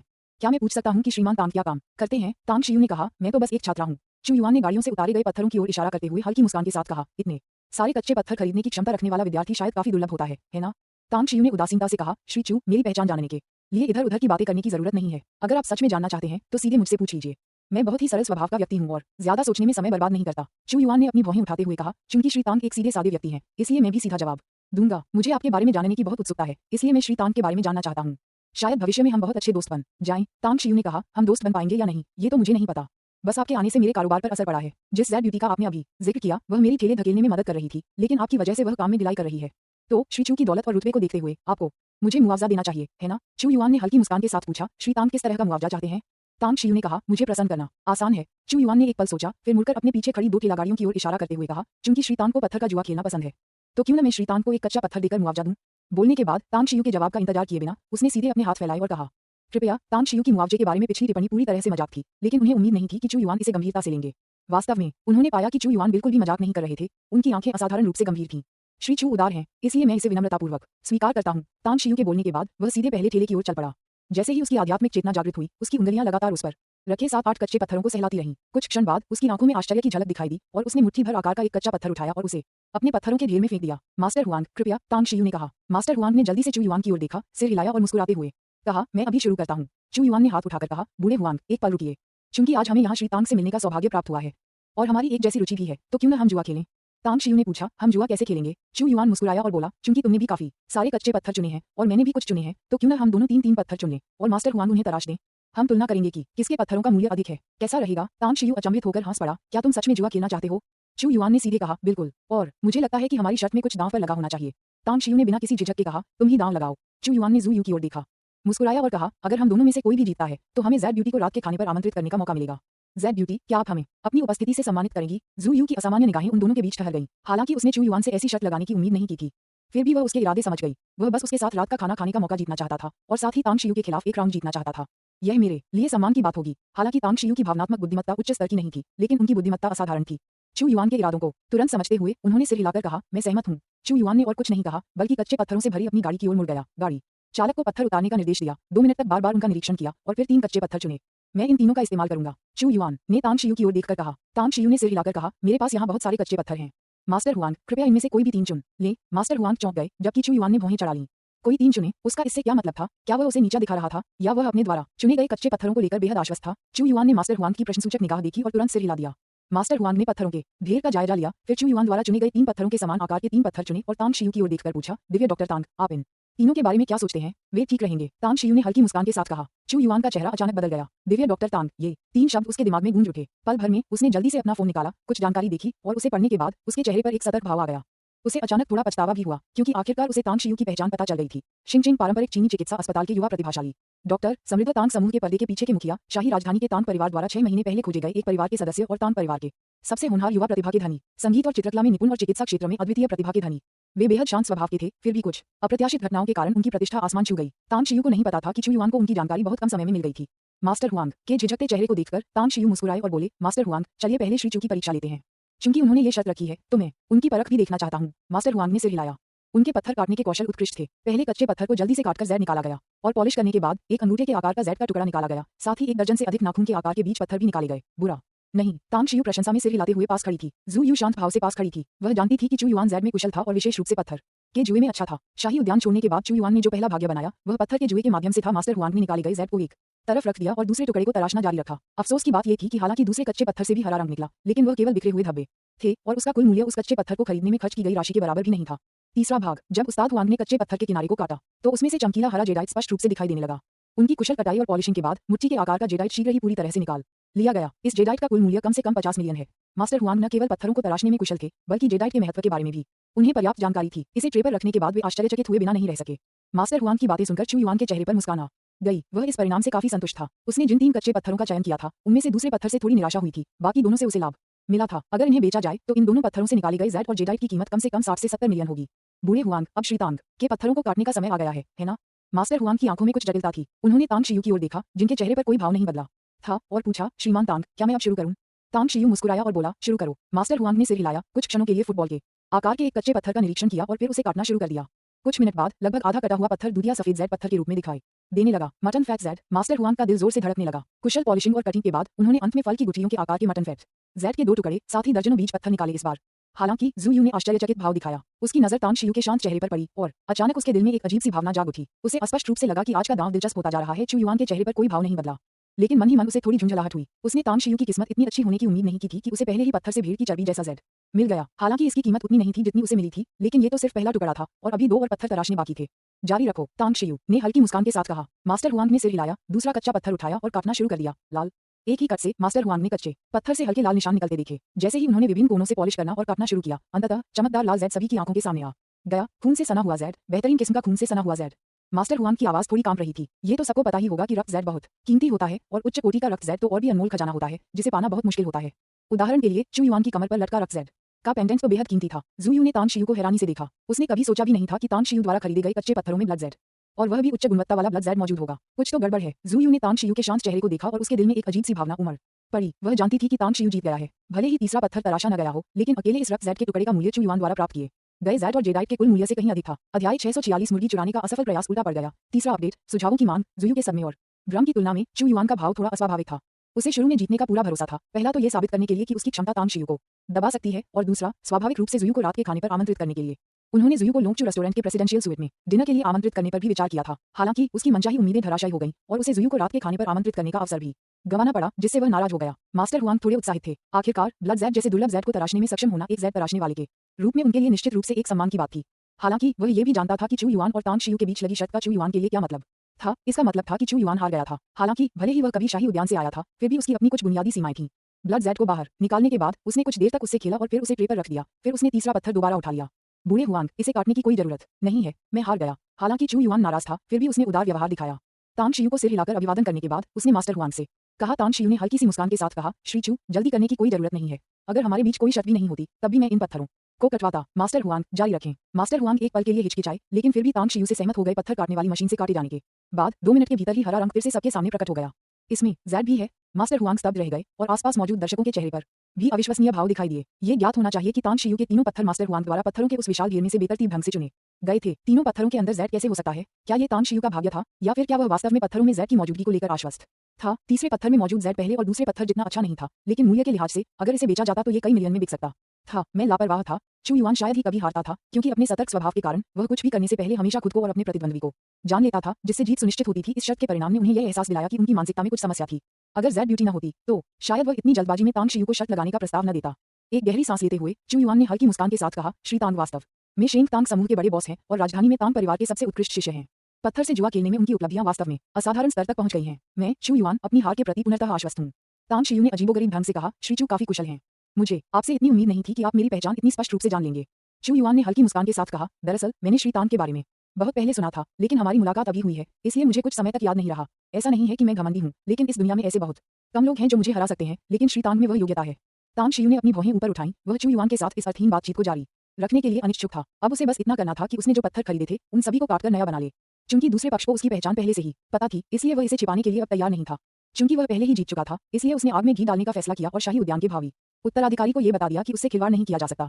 बूढ़े हुआंग, पत्थर काटते रहो। मास्टर हुआंग ने तांग शियू को एक अजीब निगाह से देखा, लेकिन फिर भी पारंपरिक चीनी पोशाक पहने बूढ़े व्यक्ति की मदद से चौथा पत्थर काटना शुरू कर दिया। यहाँ ज़ैड है, ये कैसे संभव है? जब मास्टर हुआंग पत्थरों को काट रहे थे तो उनमें से ज़ैड के टुकड़े निकाले जा रहे थे। महज 2 घंटे से कुछ अधिक समय में 1 दर्जन से अधिक पत्थरों से बड़ी मात्रा में ज़ैड और पन्ना निकाले गए। इस समय चू युआन पूरी तरह से स्तब्ध था। उसे अपनी आंखों पर विश्वास ही नहीं हो रहा था, क्योंकि तांग शियू द्वारा खरीदे गए हर पत्थर में ज़ैड या पन्ना जड़ा हुआ था, जिसने पत्थर के जुए के बारे में उसकी समझ को पूरी तरह से बदल दिया था। न सिर्फ वह, बल्कि उसके पीछे चल रहे पुरुष और महिला भी बेहद हैरान थे, क्योंकि उन्होंने इससे पहले कभी ऐसी विचित्र चीज का सामना नहीं किया था। जुयू की खूबसूरत आंखें चमक उठीं, उसकी निगाहें लगातार पत्थरों, ज़ैड, पन्ना और तांग शियू पर टिकी हुई थीं। जब तांग शियू ने ये पत्थर खरीदे तो वह मौके पर मौजूद थी और उन्होंने व्यक्तिगत रूप से तांग शियू को सीधे पत्थरों की पहचान करते और उन स्टॉलों के मालिकों और कर्मचारियों के साथ व्यापार करते हुए देखा। अजीब, विचित्र, जुयू ने पाया कि वह वास्तव में तांग शियू को नहीं देख पा रही थी। अन्य पहलुओं को छोड़ दें तो केवल पत्थर पर जुआ खेलने में ही उसने बेहद भयावह प्रदर्शन किया, बिल्कुल एक राक्षस की तरह। अंत में जब मास्टर हुआंग ने 20वें पत्थर को काटा तो जुयू ने तांग शियू को घूरते हुए पूछा, श्री तांग, आपने ये कैसे किया? तांग शियू ने जानबूझकर पूछा, मुझे आपकी बात समझ नहीं आई। जुयू ने कहा, भले ही आपकी किस्मत कितनी भी अच्छी क्यों न हो, हर शर्त जीतना असंभव है। ज़ैड पत्थर से लिपटा हुआ है, और भले ही किसी सामान्य व्यक्ति के पास इस क्षेत्र में असाधारण अंतर्दृष्टि हो, फिर भी वह हर शर्त नहीं जीत सकता। मुझे लगता है कि आपके पास ये पता लगाने का कोई तरीका जरूर होगा कि पत्थर के अंदर ज़ैड है या नहीं। तांग शियू ने गौर किया कि जब जुयू उससे बात कर रही थी तो सबकी निगाहें उस पर टिकी हुई थीं। वह तुरंत मुस्कुराया और बोला, अगर मैं तुमसे कहूं कि मेरी आंखें चीजों के आर पार देख सकती हैं, तो क्या तुम मुझ पर विश्वास करोगे? आर पार दिखाई दे रहा है। जुयू ने अपना सिर हिलाया और कहा, यह कैसे संभव है? तांग शियू ने हल्के से मुस्कुराते हुए कहा, चूंकि यह असंभव है तो आप क्यों पूछ रही हैं? हर किसी के अपने अपने रहस्य होते हैं, आपके भी हैं, श्री चू के भी हैं, और मुझे पत्थर पर जुआ खेलने का थोड़ा बहुत हुनर है, इसलिए इसमें आश्चर्य की कोई बात नहीं है ना? जुयू कुछ सेकंड के लिए चुप रही, फिर अचानक पूछा, क्या तुम सचमुच चीजों के आर पार देख सकते हो? तांग शियू मुस्कुराई और बोली, मैं चीजों को समझ सकती हूँ या नहीं, मुझे खुद भी यकीन नहीं है। हालांकि मुझे ये जरूर दिखता है कि आप बहुत खूबसूरत हैं, निश्चित रूप से एक दुर्लभ सुंदरता। बेशक, अगर आप और ज्यादा मुस्कुराएंगी तो आप और भी ज्यादा आकर्षक लगेंगी। क्या? जुयू का कोमल शरीर कांप उठा और उसकी आंखों में सदमे की चमक आ गई। तांग शियू के शब्द बिजली की कड़क की तरह थे, जो सीधे उसके दिल में फूट पड़े। उसके माता पिता के अलावा किसी ने भी उसका चेहरा नहीं देखा था। दरअसल जब से उसे याद है, वह अपने चेहरे पर नकाब पहनती आ रही थी। उसके कबीले की भविष्यवाणी के अनुसार जिस भी स्त्री का चेहरा किसी पुरुष द्वारा देखा जाता था, उसके अंतर्मन को देखा जाता था, उसके जीवन की दिशा समझी जाती थी और अंततः वह उस पुरुष की स्त्री बन जाती थी। गहरी जड़ें जमा चुकी मान्यताओं के कारण मियाओ शिंजियांग के पहाड़ों से आए जुयू तांग शियू के शब्दों से स्तब्ध और भयभीत हो गई। इस समय जुयू के अलावा चू युआन, जो जुयू के प्रति कुछ प्रशंसा भाव रखता था, भी भयभीत था। उन्हें जुयू जनजाति के पैतृक नियमों की पूरी जानकारी थी। कई बार वह जुयू का घूंघट उठाने वाला पहला पुरुष बनना चाहता था, उसका इकलौता पुरुष बनना चाहता था। लेकिन अगर तांग शियू ने वास्तव में जुयू का असली रूप देख लिया तो फिर चाहे उसके पास अपार शक्ति ही क्यों न हो, वह शायद जुयू को हासिल नहीं कर पाएगा। श्रीमान टैंग, कृपया मजाक न करें। चू युआन का चेहरा बेहद गंभीर हो गया और वह पूरी गंभीरता से एक शब्द करके बोलने लगा। उसकी आंखों में शत्रुता का भी संकेत था। तांग शियू स्तब्ध रह गई। उसने जुयू की भयभीत आंखों और चू युआन के गंभीर भाव को शत्रुतापूर्ण ढंग से देखा। अचानक उसके मन में एक बेतुका विचार आया और उसने व्यंग्यात्मक मुस्कान के साथ पूछा, मिस जू, आपके परिवार में कुछ अजीब नियम तो नहीं है ना? उदाहरण के लिए, जो भी पुरुष सबसे पहले आपका चेहरा देखेगा उसे ही आपसे शादी करनी होगी? हाँ। जुयू का मन उलझन में था और बोलते समय उसकी आवाज थोड़ी कांप रही थी। तांग शियू ने आंखें घुमाई और चिड़चिड़ाते हुए कहा, ये कौन सा युग है और तुम अभी भी ऐसा अविश्वसनीय नियम बनाए रख सकते हो? भूल जाओ, मैं तो बस बकवास कर रहा था, इसे गंभीरता से मत लो। साथ ही मैं आपको ये सलाह देना चाहूंगा कि भावनाएं कोई खेल नहीं है और शादी तो बिल्कुल भी मजाक नहीं है। आप लोग बेहतर होगा कि इस अविश्वसनीय नियम को जल्द से जल्द खत्म कर दें। अपनी बात समाप्त करने के बाद वह जुयू और चू युआन से और बात नहीं करना चाहता था। उन्होंने सीधे मास्टर हुआंग की ओर देखा और कहा, जल्दी करो और पत्थरों को काटो। मेरे पास ज्यादा समय नहीं है, पत्थरों से सारा ज़ैड जितनी जल्दी निकाल लिया जाए उतनी जल्दी मैं घर जाकर रात का खाना खा सकूंगा। जुयू ने तांग शियू को ध्यान से देखा और कुछ मिनटों की चुप्पी के बाद कहा, श्रीमान तांग, चूंकि आपने चू युआन के साथ शर्त जीत ली है, इसलिए समझौते के अनुसार आपको आज रात मेरे साथ भोजन करना चाहिए। तांग शियू ने लापरवाही से हाथ हिलाते हुए कहा, दरअसल श्री चू द्वारा दिया गया छोटा सा इनाम सिर्फ एक खूबसूरत लड़की को मुस्कुराने के लिए था। चलो साथ में डिनर करने की बात छोड़ देते हैं, मेरे पास ज्यादा समय नहीं है, मुझे जल्दी ही घर जाकर बच्चों की देखभाल करनी है। घर पर बच्चे हैं? जुयू ने भौहें चढ़ाकर पूछा, क्या श्री तांग शादीशुदा हैं और उनके बच्चे हैं? तांग शियू ने सिर हिलाकर कहा, नहीं। जुयू ने फिर पूछा, तो फिर घर में बच्चे होने से आपका क्या मतलब है? तांग शियू ने कहा, मेरा शिष्य अभी बहुत छोटा है। जुयू की आंखों में संघर्ष का भाव दिखाई दिया और काफी देर बाद उसने धीरे से कहा, वैसे भी आज मेरे पास करने के लिए कुछ नहीं है। चूंकि श्री तांग के घर पर एक बच्चा है, इसलिए मैं आपके साथ वापस चलूंगा। हालांकि मुझे आश्चर्य है कि क्या श्री तांग मुझे आपके घर पर एक साधारण भोजन के लिए आमंत्रित करने को तैयार होंगे। Z beauty. चू युआन का चेहरा बिगड़ गया और उसने गहरी आवाज में कहा। जुयू ने उसकी ओर मुड़कर देखा और उदासीनता से कहा, शाही उद्यान के युवा स्वामी, क्या श्री तांग के साथ आपकी शर्त सचमुच एक मजाक थी? ये चू युआन को इतना पछतावा कभी नहीं हुआ था। वह ऐसा व्यक्ति नहीं बनना चाहता था जो अपना वचन तोड़ दे, लेकिन साथ ही वह ये भी नहीं चाहता था कि जिस महिला को वह पसंद करता है वह किसी दूसरे आदमी के घर रात के खाने पर जाए। बॉस, ये तो बस एक खाना है। उसके बगल में बैठी युवती अचानक फुसफुसाई। चू युआन का शरीर कांप उठा और अचानक उसकी पीठ पर ठंडा पसीना आ गया। उसे एहसास हुआ कि वह व्यक्तिगत भावनाओं से प्रभावित हुआ था और यहाँ तक कि उसने अपने दिल में तांग शियू के प्रति कुछ द्वेषपूर्ण विचार भी पाल रखे थे। पवित्रता मंत्र। चू युआन मन ही मन मंत्र जपता रहा, अब और नहीं बोल रहा था और यहाँ तक कि जुयू और तांग शियू को फिर से देखने की भी इच्छा नहीं थी। उसकी पहचान, उसकी क्षमता और सबसे ज्यादा जिस चीज से वह डरता था वे थी उसकी निजी भावनाएं। यदि वह व्यक्तिगत भावनाओं में लिप्त हो जाता तो उसके हृदय का वह द्वार जिसे उसने इतनी मेहनत से खोला था बंद हो जाता और उसके 20 से अधिक वर्षों का प्रयास व्यर्थ हो जाता, जिससे वह फिर से एक साधारण व्यक्ति बन जाता। अध्याय 647। एक भरपूर फसल। तांग शियू एक तरफ खड़ी थी, चू युआन के अधीनस्थ से अनुस्मारक को ध्यान से सुन रही थी और फिर चू युआन की ओर देखा। उससे सूक्ष्म रूप से निकलने वाले एक हल्के ऊर्जा उतार चढ़ाव को नोटिस किया। ऊर्जा का यह उतार चढ़ाव न तो आध्यात्मिक ऊर्जा था और न ही इसके साथ आध्यात्मिक ऊर्जा जुड़ी हुई थी, बल्कि ये कुछ हद तक बौद्धों द्वारा विकसित की जाने वाली मानसिक शक्ति के समान था। ताई संप्रदाय के लोग आखिरकार किमिन संप्रदाय के लोगों से श्रेष्ठ हैं। तांग शियू ने मन ही मन आह भरी।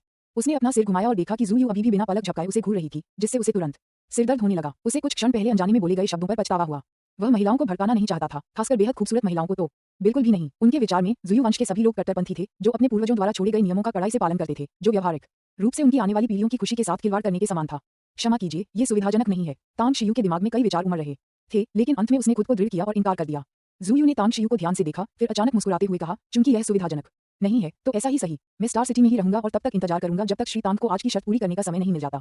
क्या तुम लगातार परेशानी खड़ी कर रहे हो? तांग शियू ने चिढ़कर पूछा। जूयू ने सिर हिलाया और मुस्कुराते हुए कहा, मैं लगातार परेशान करने वाली नहीं हूँ, लेकिन मैं वादों को महत्व देती हूँ। अगर श्री तांग एक दिन भी मेरे साथ भोजन नहीं करते हैं तो मैं एक दिन उनका इंतजार करूंगा। अगर वे जीवन भर मेरे साथ भोजन नहीं करते हैं तो मैं जीवन भर उनका इंतजार करूंगा। ओह, जूयू की बातें सुनकर तांग शियू जितना इसके बारे में सोचता गया, उतना ही उसे लगा कि कुछ गड़बड़ है। अगर कोई ऐसा व्यक्ति जिसे संदर्भ का पता न हो जूयू के शब्दों को सुने तो वह निश्चित रूप से गलत समझेगा, है ना?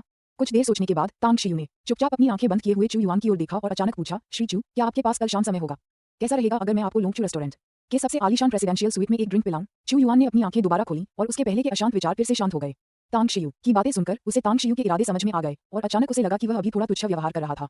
तांग शियू का इरादा पहले से ही बहुत स्पष्ट था, उसे ज़ैड ड्यूटी में कोई दिलचस्पी नहीं थी। हाँ, चू युआन ने हल्की सी मुस्कान के साथ कहा, और एक श्रेष्ठ व्यक्तित्व के रूप में उनका प्रभावशाली व्यक्तित्व अनजाने में कम हो गया। तांग शियू ने सिर हिलाया और मुस्कुराते हुए कहा, सुश्री जू, साथ में रात का खाना खाने में कोई दिक्कत नहीं है, लेकिन हमने ये तो कभी नहीं कहा कि हम दूसरों को अपने साथ भोजन करने के लिए आमंत्रित नहीं कर सकते, है ना? कल रात लोंगचू रेस्टोरेंट के प्रेसिडेंशियल स्वीट में मैं आप सभी का इंतजार करूंगा। दोपहर जल्दी बीत गई। मास्टर हुआंग ने काफी मानसिक प्रयास करने के बाद आखिरकार दर्जनों पत्थर की सामग्रियों को काटकर उनमें छिपे हुए ज़ैड और पन्ना रत्नों को निकाल लिया। प्रकाश के नीचे अपने थोड़े पीले चेहरे से पसीना पोंछने के बाद उसने तांग शियू की ओर देखा और कहा, श्रीमान तांग, मैं अपने मिशन में असफल नहीं हुआ हूँ। सभी पत्थर की सामग्रियां काट ली गई हैं। सारे ज़ैड और पन्ना यही हैं। तांग शियू ने सिर हिलाकर कहा, मैं पहले ये चीजें वापस ले जाऊंगी। मुझे अपना पता दे दीजिए। मैं अपना काम खत्म करने और कुछ खाने के बाद आपसे मिलने आऊंगा। चिंता मत करो, मैं तांग शियू हमेशा अपना वादा निभाता हूँ। मैंने तुम्हारे पैर का इलाज करने का वादा किया था और मैं उस वादे को बिल्कुल नहीं तोड़ूंगा। मास्टर हुआंग ने कृतज्ञतापूर्वक कहा, धन्यवाद दिव्य डॉक्टर तांग। मास्टर हुआंग जिस होटल में ठहरे थे उसका नाम जानने के बाद तांग शियू ने पत्थर की सामग्री से निकाले गए सभी ज़ैड और पन्ना को एक तरफ रख दिया, फिर चू युआन और जूयू का अभिवादन किया और सीधे वहां से चले गए। शेड के अंदर चू युआन ने तांग शियू की पीछे हटती आकृति को देखा, उसकी निगाहें जूयू पर पड़ी और उसने शांति से पूछा, क्या आपको लगता है कि वह आपका रूप देख सकता है? जूयू ने अपना सिर हिलाया और कहा, मुझे इस पर विश्वास नहीं होता। बोलने के बाद वह एक पल के लिए हिचकिचाई, फिर बोली, लेकिन सावधानी बरतने में ही भलाई है। यदि उसने वास्तव में मेरा चेहरा स्पष्ट रूप से देखा है तो मेरे शियू वंश के पैतृक नियमों का उल्लंघन नहीं किया जा सकता है। चू युआन ने दबी हुई मुस्कान के साथ कहा, तांग शियू की पहचान बहुत संदिग्ध है। हालांकि मैंने उसके बारे में काफी छानबीन की है और मुझे पता है कि वह शेंग तांग ग्रुप का पर्दे के पीछे का बॉस है और शाही राजधानी में तांग परिवार का सदस्य भी है। फिर भी मुझे हमेशा लगता है कि उसकी कुछ और पहचान भी होंगी। जूयू हिचकिचाई, क्या आप कह रहे हैं कि वह हमारे जैसा है? चू युआन ने सिर हिलाकर कहा, अन्यथा आज पत्थर के जुए से उसने जो लाभ कमाया है उसका आप क्या कारण बताएंगे? हर एक पत्थर में ज़ैड या पन्ना जड़ा हुआ था और उनकी गुणवत्ता उत्कृष्ट थी। मैंने आज उनकी कमाई का अनुमान लगाया है। अगर वे सभी ज़ैड और पन्ना बेच दिए जाएं तो उन्हें कम से कम कई अरबों की संपत्ति प्राप्त होगी। जूयू ने हैरानी से कहा, इतना ज्यादा? मास्टर हुआंग ने बीच में टोकते हुए कहा, बिल्कुल उतना ही। अगर सिर्फ उस रक्त ज़ैड पत्थर को ही बेचा जाए तो उसकी कीमत खगोलीय स्तर पर पहुंच सकती है। हालांकि मैंने बहुत अधिक धन अर्जित नहीं किया है, लेकिन अगर वह इसे मुझे 1 अरब में बेचने को तैयार हो तो मैं निश्चित रूप से बिना किसी झिझक के इसे खरीद लूंगा। चू युआन ने आह भरी, 1 अरब की बात छोड़ो, अगर कीमत कई गुना भी बढ़ जाए तो भी मैं इसे खरीदने को तैयार रहूंगा। शाही उद्यान सैकड़ों वर्षों से अस्तित्व में है और पूर्वजों की पीढ़ियों ने लगातार संचय किया है, फिर भी प्राप्त रक्त ज़ैड पत्थरों की संख्या अभी भी बहुत कम है। जूयू चुप हो गई। उसे वह क्षण याद आया जब वह पहली बार तांग शियू से मिली थी। उसे ऐसा महसूस हुआ जैसे उसके आंतरिक विचारों की बारीकी से जांच की जा रही हो, जिससे उसकी रीढ़ की हड्डी में सिहरन दौड़ गई थी। मास्टर हुआंग ने अचानक कहा, क्या आपको लगता है कि वह किमेन का सदस्य हो सकता है? चू युआन ने पलटवार करते हुए कहा, क्या किमेन जनजाति में तांग नाम का कोई व्यक्ति है? मास्टर हुआंग ने सिर हिलाते हुए कहा, नहीं, लेकिन किमेन में प्रवेश करना और बड़ों से किमेन तकनीक सीखना भी किमेन का सदस्य होने के समान ही माना जाना चाहिए, है ना?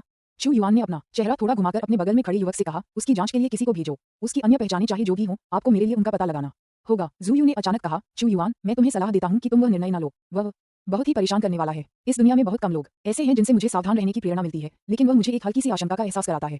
एक बात जो शायद आपको पता न हो, मैं उसके भाग्य या उसकी आत्मा को महसूस नहीं कर सकता। तुमने क्या कहा? चू युआन ने हैरानी से कहा। उन्हें जूयू की विशेष क्षमताओं के बारे में थोड़ी बहुत जानकारी थी। वह किसी भी साधारण व्यक्ति के भाग्य और आत्मा को समझ सकती थी। केवल विशेष क्षमताओं वाले लोग, 3 शैलियों में से आने वाले लोग ही उसकी समझ से परे थे। इस तांग शियू के बारे में युवक ने धीमी आवाज में पूछा, मालिक, क्या मुझे अभी भी उसकी जांच के लिए लोगों को भेजना चाहिए?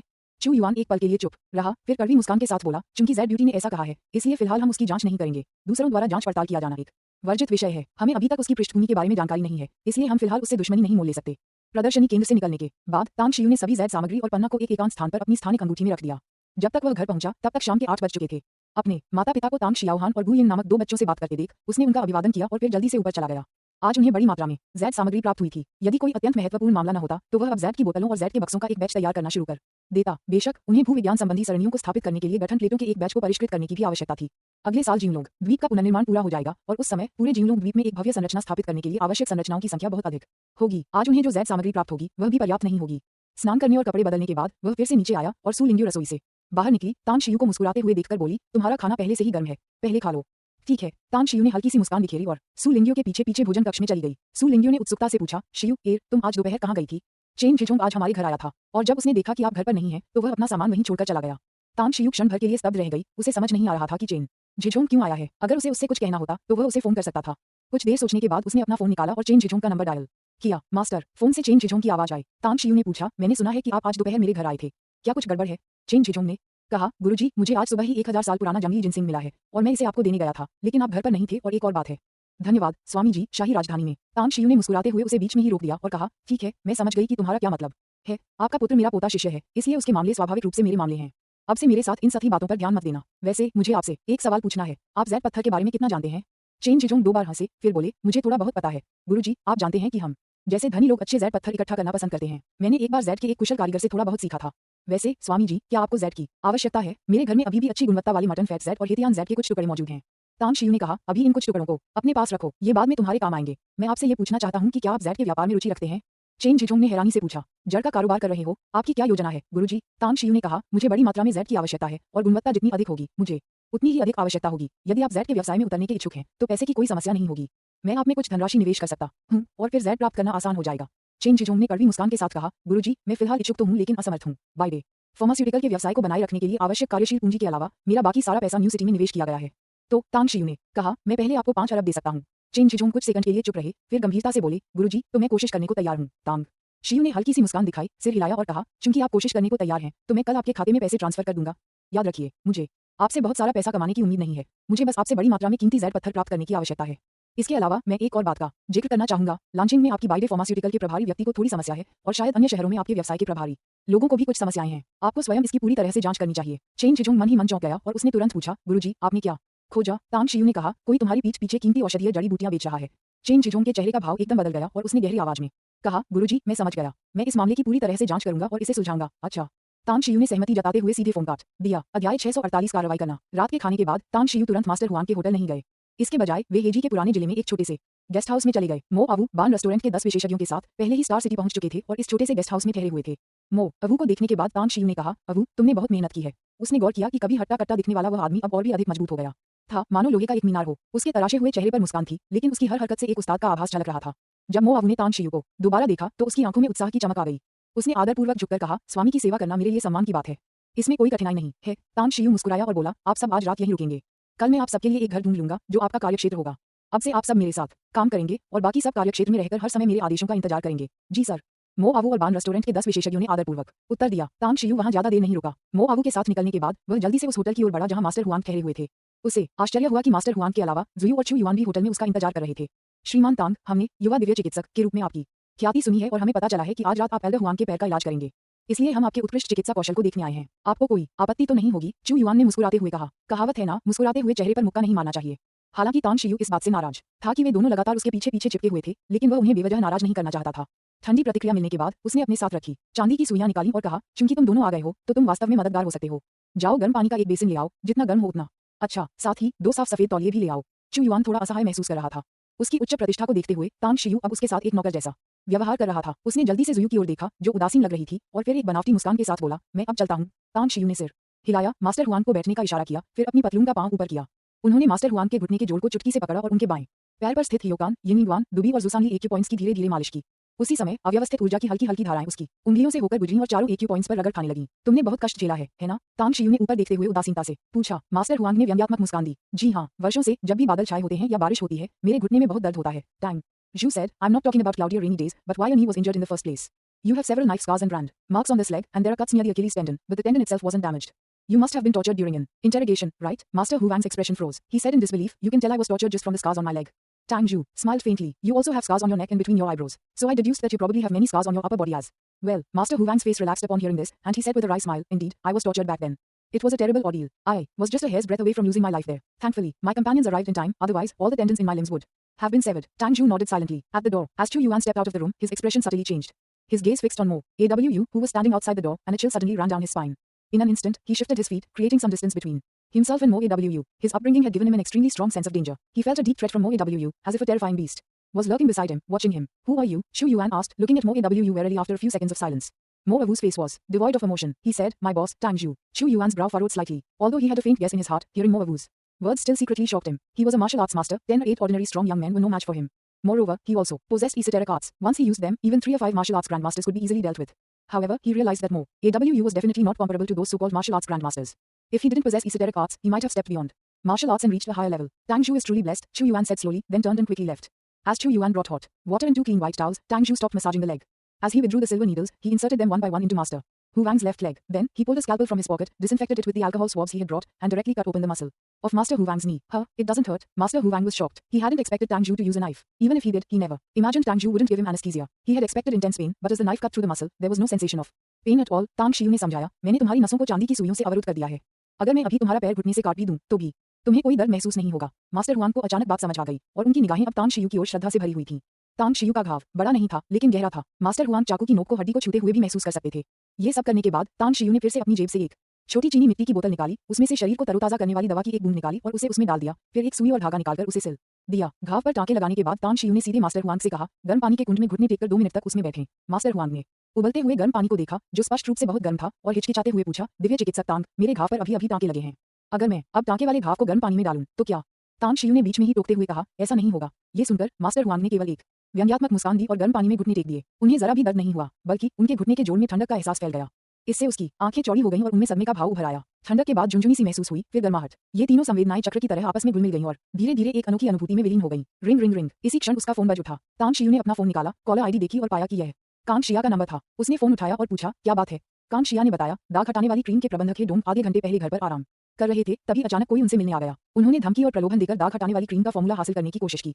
कुल मिलाकर 2 लोग थे, एक पुरुष और एक महिला. पुरुष अधेड़ उम्र का था और महिला बहुत कम उम्र की थी. तांग शियू के चेहरे के भाव बदल गए और उसने गहरी आवाज में पूछा, वे दोनों अब कहाँ हैं? कांग शिया ने कहा, हेजी के पुराने इलाके में, एक बहुत ही साधारण आवासीय आंगन में. मैनेजर हे ने उन दोनों का अपने घर में स्वागत करने के बाद मुझे चुपके से फोन किया. मैंने उनकी बातचीत सुनी और हेजी के पुराने इलाके में अपने लोगों को भेजा. हमारे लोग अब उन पर नजर रख रहे हैं. तांग शियू ने पूछा, क्या वे सिर्फ 2 ही हैं? कांग शिया ने कहा, कुल 6 लोग हैं. वह पुरुष और महिला अभी अभी मैनेजर हे के घर में दाखिल हुए हैं.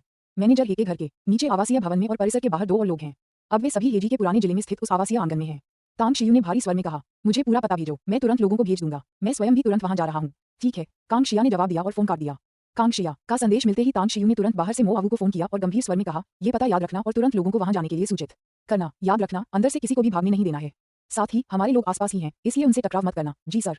मो आवू ने तुरंत बात मान ली. तांग शियू ने मास्टर हुआंग को गर्म पानी से अपना घुटना हटाने का इशारा किया. उन्हें सोफे पर बिठाने के बाद उन्होंने स्वयं उनके पैर से चांदी की सुइयां निकाली और निर्देश दिया, मुझे एक अत्यावश्यक काम है, इसलिए मुझे जाना होगा. उपचार पूरा हो गया है. कल और परसों इस विधि का पालन करते हुए दिन में 2 से 3 बार पैर भिगोएं. पानी का तापमान आदर्श रूप से 60 से 70 डिग्री सेल्सियस होना चाहिए. अगले कुछ दिनों तक अपने बाएं पैर पर दबाव न डालें. कुछ दिनों में आपकी पुरानी चोट पूरी तरह से ठीक हो जाएगी. मास्टर हुआंग ने सिर हिलाकर कहा, मैंने इसे नोट कर लिया है. तांग शियू ने चू युआन और जुयू की और देखते हुए कहा, सज्जनों, मुझे अब जाना होगा. कल शाम लोंगचू रेस्टोरेंट के प्रेसिडेंशियल स्वीट में मुझसे मिलना न भूलें. मैं आपका इंतजार करूंगी. इतना कहकर वह तुरंत मो आवू के साथ वहां से चला गया. कमरे के अंदर चू युआन ने अपनी ठुड्डी सहलाने के लिए हाथ उठाया. उसकी आंखों में चमक थी. उसने धीरे से कहा, तांग शियू ने अभी जो कहा, उससे लगता है कि आज रात कुछ हलचल होने वाली है. और ऐसा लगता है कि उसके कई अधीनस्थ हैं. जुयू ने सोच समझकर कहा, क्या हमें जाकर देखना चाहिए? यह एक अच्छा शो हो सकता है और शायद हम तांग शियू के बारे में और अधिक जान सकें. चू युआन ने व्यंग्यात्मक मुस्कान के साथ सिर हिलाया. नहीं, हालांकि हम दोनों में कुछ क्षमताएं हैं, लेकिन ये गारंटी देना मुश्किल है कि तांग शियू का अधीनस्थ हमें खोज नहीं लेगा. उस आदमी को देखकर ऐसा लगता है जैसे कोई आदिम जानवर आसपास हो. ये बहुत दमनकारी है. जुयू ने चुपचाप सिर हिलाया. दरअसल जब से मो आवू कमरे में आई थी, उसे भी ऐसा ही महसूस हो रहा था. उसने चुपके से देखा भी और पाया कि मो आवू का भाग्य अजीब और अनुमान लगाना बेहद मुश्किल है. वह अगले 6 महीनों के लिए मो आवू के भाग्य का अनुमान लगा सकती थी और उसे यकीन था कि उसका भाग्य निश्चित रूप से अच्छा रहेगा. हालांकि वह मो आवू की आत्मा को स्पष्ट रूप से नहीं देख सकती थी.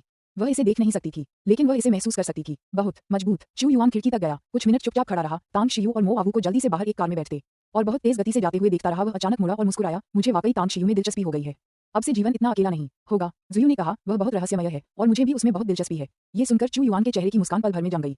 जब कोई महिला किसी पुरुष में रुचि विकसित करती है, तो अंततः परिणाम. अध्याय 649 गरज की शक्ति. शिंगचिंग का हिजी ओल्ड डिस्ट्रिक्ट, जो अभी तक विकसित नहीं हुआ है. गलियों के एक जटिल जाल और कई छोटी-छोटी संकरी सड़कों और बंद रास्तों से भरा हुआ है. इस इलाके से अपरिचित लोग इसकी भूल भुलैया जैसी गलियों में आसानी से खो सकते हैं. बर्डिन गली 01966 नंबर के आवासीय आंगन के बाहर 2 युवक दरवाजे के पास बैठे धूम्रपान और बातचीत कर रहे थे. फिर भी उनकी पैनी निगाहें लगातार दोनों ओर की गलियों पर टिकी हुई थीं. धुंधली स्ट्रीट लाइटों के नीचे जो भी वहां से गुजरता था, वे उसे ध्यान से देखते थे. बूढ़े यांग, मुझे ये बेचैनी क्यों हो रही है, जैसे कि कुछ बुरा होने वाला है? युवकों में से एक ने अचानक फुसफुसाते हुए कहा. ओल्ड यांग नाम के युवक के चेहरे के भाव थोड़े बदल गए. उसने सावधानी से अपने आसपास का जायजा लिया और कहा, मुझे डराओ मत. पिछली बार जब हम वांग्यांग प्रांत में थे, तब तुम और हेजी नदी किनारे एक लाश ठिकाने लगा रहे थे और तुम्हें ठीक ऐसा ही एहसास हुआ था. आखिर में पुलिस आ गई, तुम नदी में कूदकर भाग गए, लेकिन हेजी को मौके पर ही गोली मार दी गई. हम सब ने कहा था कि तुम्हारी छठी इंद्री कमाल की है. हेजी ने व्यंग्यात्मक मुस्कान के साथ कहा, मैं सचमुच आपको डराने की कोशिश नहीं कर रहा हूँ. ये भावना अब वैसी ही है जैसी मुझे ग्वांगयांग प्रांत में थी। बूढ़े यांग ने एक पल के लिए सोच में पड़कर माथे पर शिकन डाली, फिर सिगरेट का टुकड़ा जमीन पर फेंकते हुए कहा, तुम यहाँ नजर रखना, मैं अंदर जाकर भाई चेंग को बताता हूँ। अगर वह मेरी बात मान लेता है तो हम तुरंत निकल जाएंगे। ठीक है। हेईजी ने चुपचाप सिर हिलाया। 2 किलोमीटर दूर एक 6 मंजिला आवासीय इमारत में कांगजिया दूरबीन से 01966 नंबर के आवासीय आंगन का अवलोकन कर रही थी। उसके बगल में 2 अंगरक्षक खड़े थे। उनमें से एक, जिसके पास भी दूरबीन थी, ने कहा, महाप्रबंधक कांग, मेरे अवलोकन के अनुसार अंदर 8 लोग होने चाहिए। पहले महाप्रबंधक के स्थान पर गए 6 लोगों को छोड़कर 2 लोग अभी भी यहाँ तैनात हैं। कांगशिया ने अपनी दूरबीन नीचे रखी, समय पर एक नजर डाली और पूछा, बॉस के आने में कितना समय और लगेगा? अंगरक्षक ने जवाब दिया, मालिक अभी अभी पहुंचे हैं। वे अब लक्ष्य प्रांगण से 1 किलोमीटर से भी कम दूरी पर हैं। ऐसा लगता है कि मालिक ने जिनमिन द्वीप पर स्थित बान रेस्टोरेंट मुख्यालय से कुछ लोगों को भेजा है। मैंने उस प्रांगण के पास अपने 6 आदमियों को देख लिया है। कांगशिया की आंखें चमक उठी और उसने तुरंत कहा, चलो हम अभी वहीं चलेंगे। दूरबीन पकड़े हुए अंगरक्षक ने व्यंग्यात्मक मुस्कान के साथ कहा, महाप्रबंधक कांग, मुझे खेद है कि मेरा अनुमान गलत निकला। बॉस और उनके लोग पहले ही आ चुके हैं। देखिए, कांगशिया ने झटपट अपनी दूरबीन उठाई और देखा कि आंगन के चारों ओर 1 दर्जन से अधिक लोग दिखाई दिए। उनमें से कुछ शिंगचिंग में तैनात बान रेस्टोरेंट के विशेषज्ञ थे और 8 अन्य ऐसे थे जिन्हें वह नहीं पहचानती थी। लेकिन ये लोग फुर्तीले थे, आसानी से बाईं ओर, दाईं ओर और यहाँ तक कि पीछे से भी छतों पर चढ़ गए। उन्होंने अपना कदम उठा लिया है। ये दृश्य देखकर कांगशिया का मन निर्मल हो गया। वह सही थी। तांगशियू के आंगन के गली वाले प्रवेश द्वार पर पहुंचते ही उसने गिरफ्तारी का आदेश जारी कर दिया था। हालांकि दरवाजे के पास बैठकर सिगरेट पी रहा हेईजी अपनी ओर आ रहे 2 अधेड़ उम्र के आदमियों से सावधान था, लेकिन जब वे दोनों उसके पास आए और अचानक हमला किया तो उसे अपनी कमर से पिस्तौल निकालने का भी समय नहीं मिला और एक तेज धार वाला खंजर उसकी गर्दन पर था। बैंक आंगन का द्वार लात मारकर खोला गया। तांगशियू ने पहुंचते ही हेईजी को एक ठंडी नजर से देखा और सीधे द्वार से अंदर चला गया। आंगन के अंदर 2 आदमियों को 4 विशेषज्ञों ने पहले ही पकड़ लिया था। उनके मुंह ढके हुए थे और उनके गले पर तेज चाकू रखे हुए थे। घर के अंदर चेंग चेंग ओल्ड यांग की रिपोर्ट सुन रहा था। उसकी भौहें कसकर सिकुड़ी हुई थीं क्योंकि वह सोच रहा था कि रुके या चला जाए। अचानक आंगन के द्वार से आवाज सुनकर उसने तुरंत अपनी कमर से पिस्तौल निकाली, खिड़की की ओर भागा और सावधानी से बाहर देखा। कुछ हुआ है। चेंग चेंग ने बाहर का दृश्य स्पष्ट रूप से देखने के बाद उसका चेहरा तुरंत बेहद गंभीर हो गया। उसे कभी उम्मीद नहीं थी कि अपने निशानों को छिपाने में उनकी अत्यधिक सावधानी के बावजूद उनका पता चल गया था। बाहर की स्थिति को देखते हुए ऐसा लग रहा था कि दूसरे पक्ष ने पहले ही सारी व्यवस्था कर ली थी। लड़ने के लिए तैयार हो जाओ, हमें बाहर निकलना ही होगा, चाहे इसका मतलब मरना ही क्यों न हो। चेंग चेंग ने कमरे में मौजूद बाकी 4 लोगों की तरफ देखा और ठंडे भाव से कहा। समूह में मौजूद इकलौती महिला के मुंह के कोने में सिगरेट लटक रही थी और वह अपने दाहिने हाथ से अपनी बाईं अनामिका उंगली की अंगूठी से खेल रही थी। उसकी निगाहें बर्फीली थीं, जिनसे एक भयंकर आभा निकल रही थी।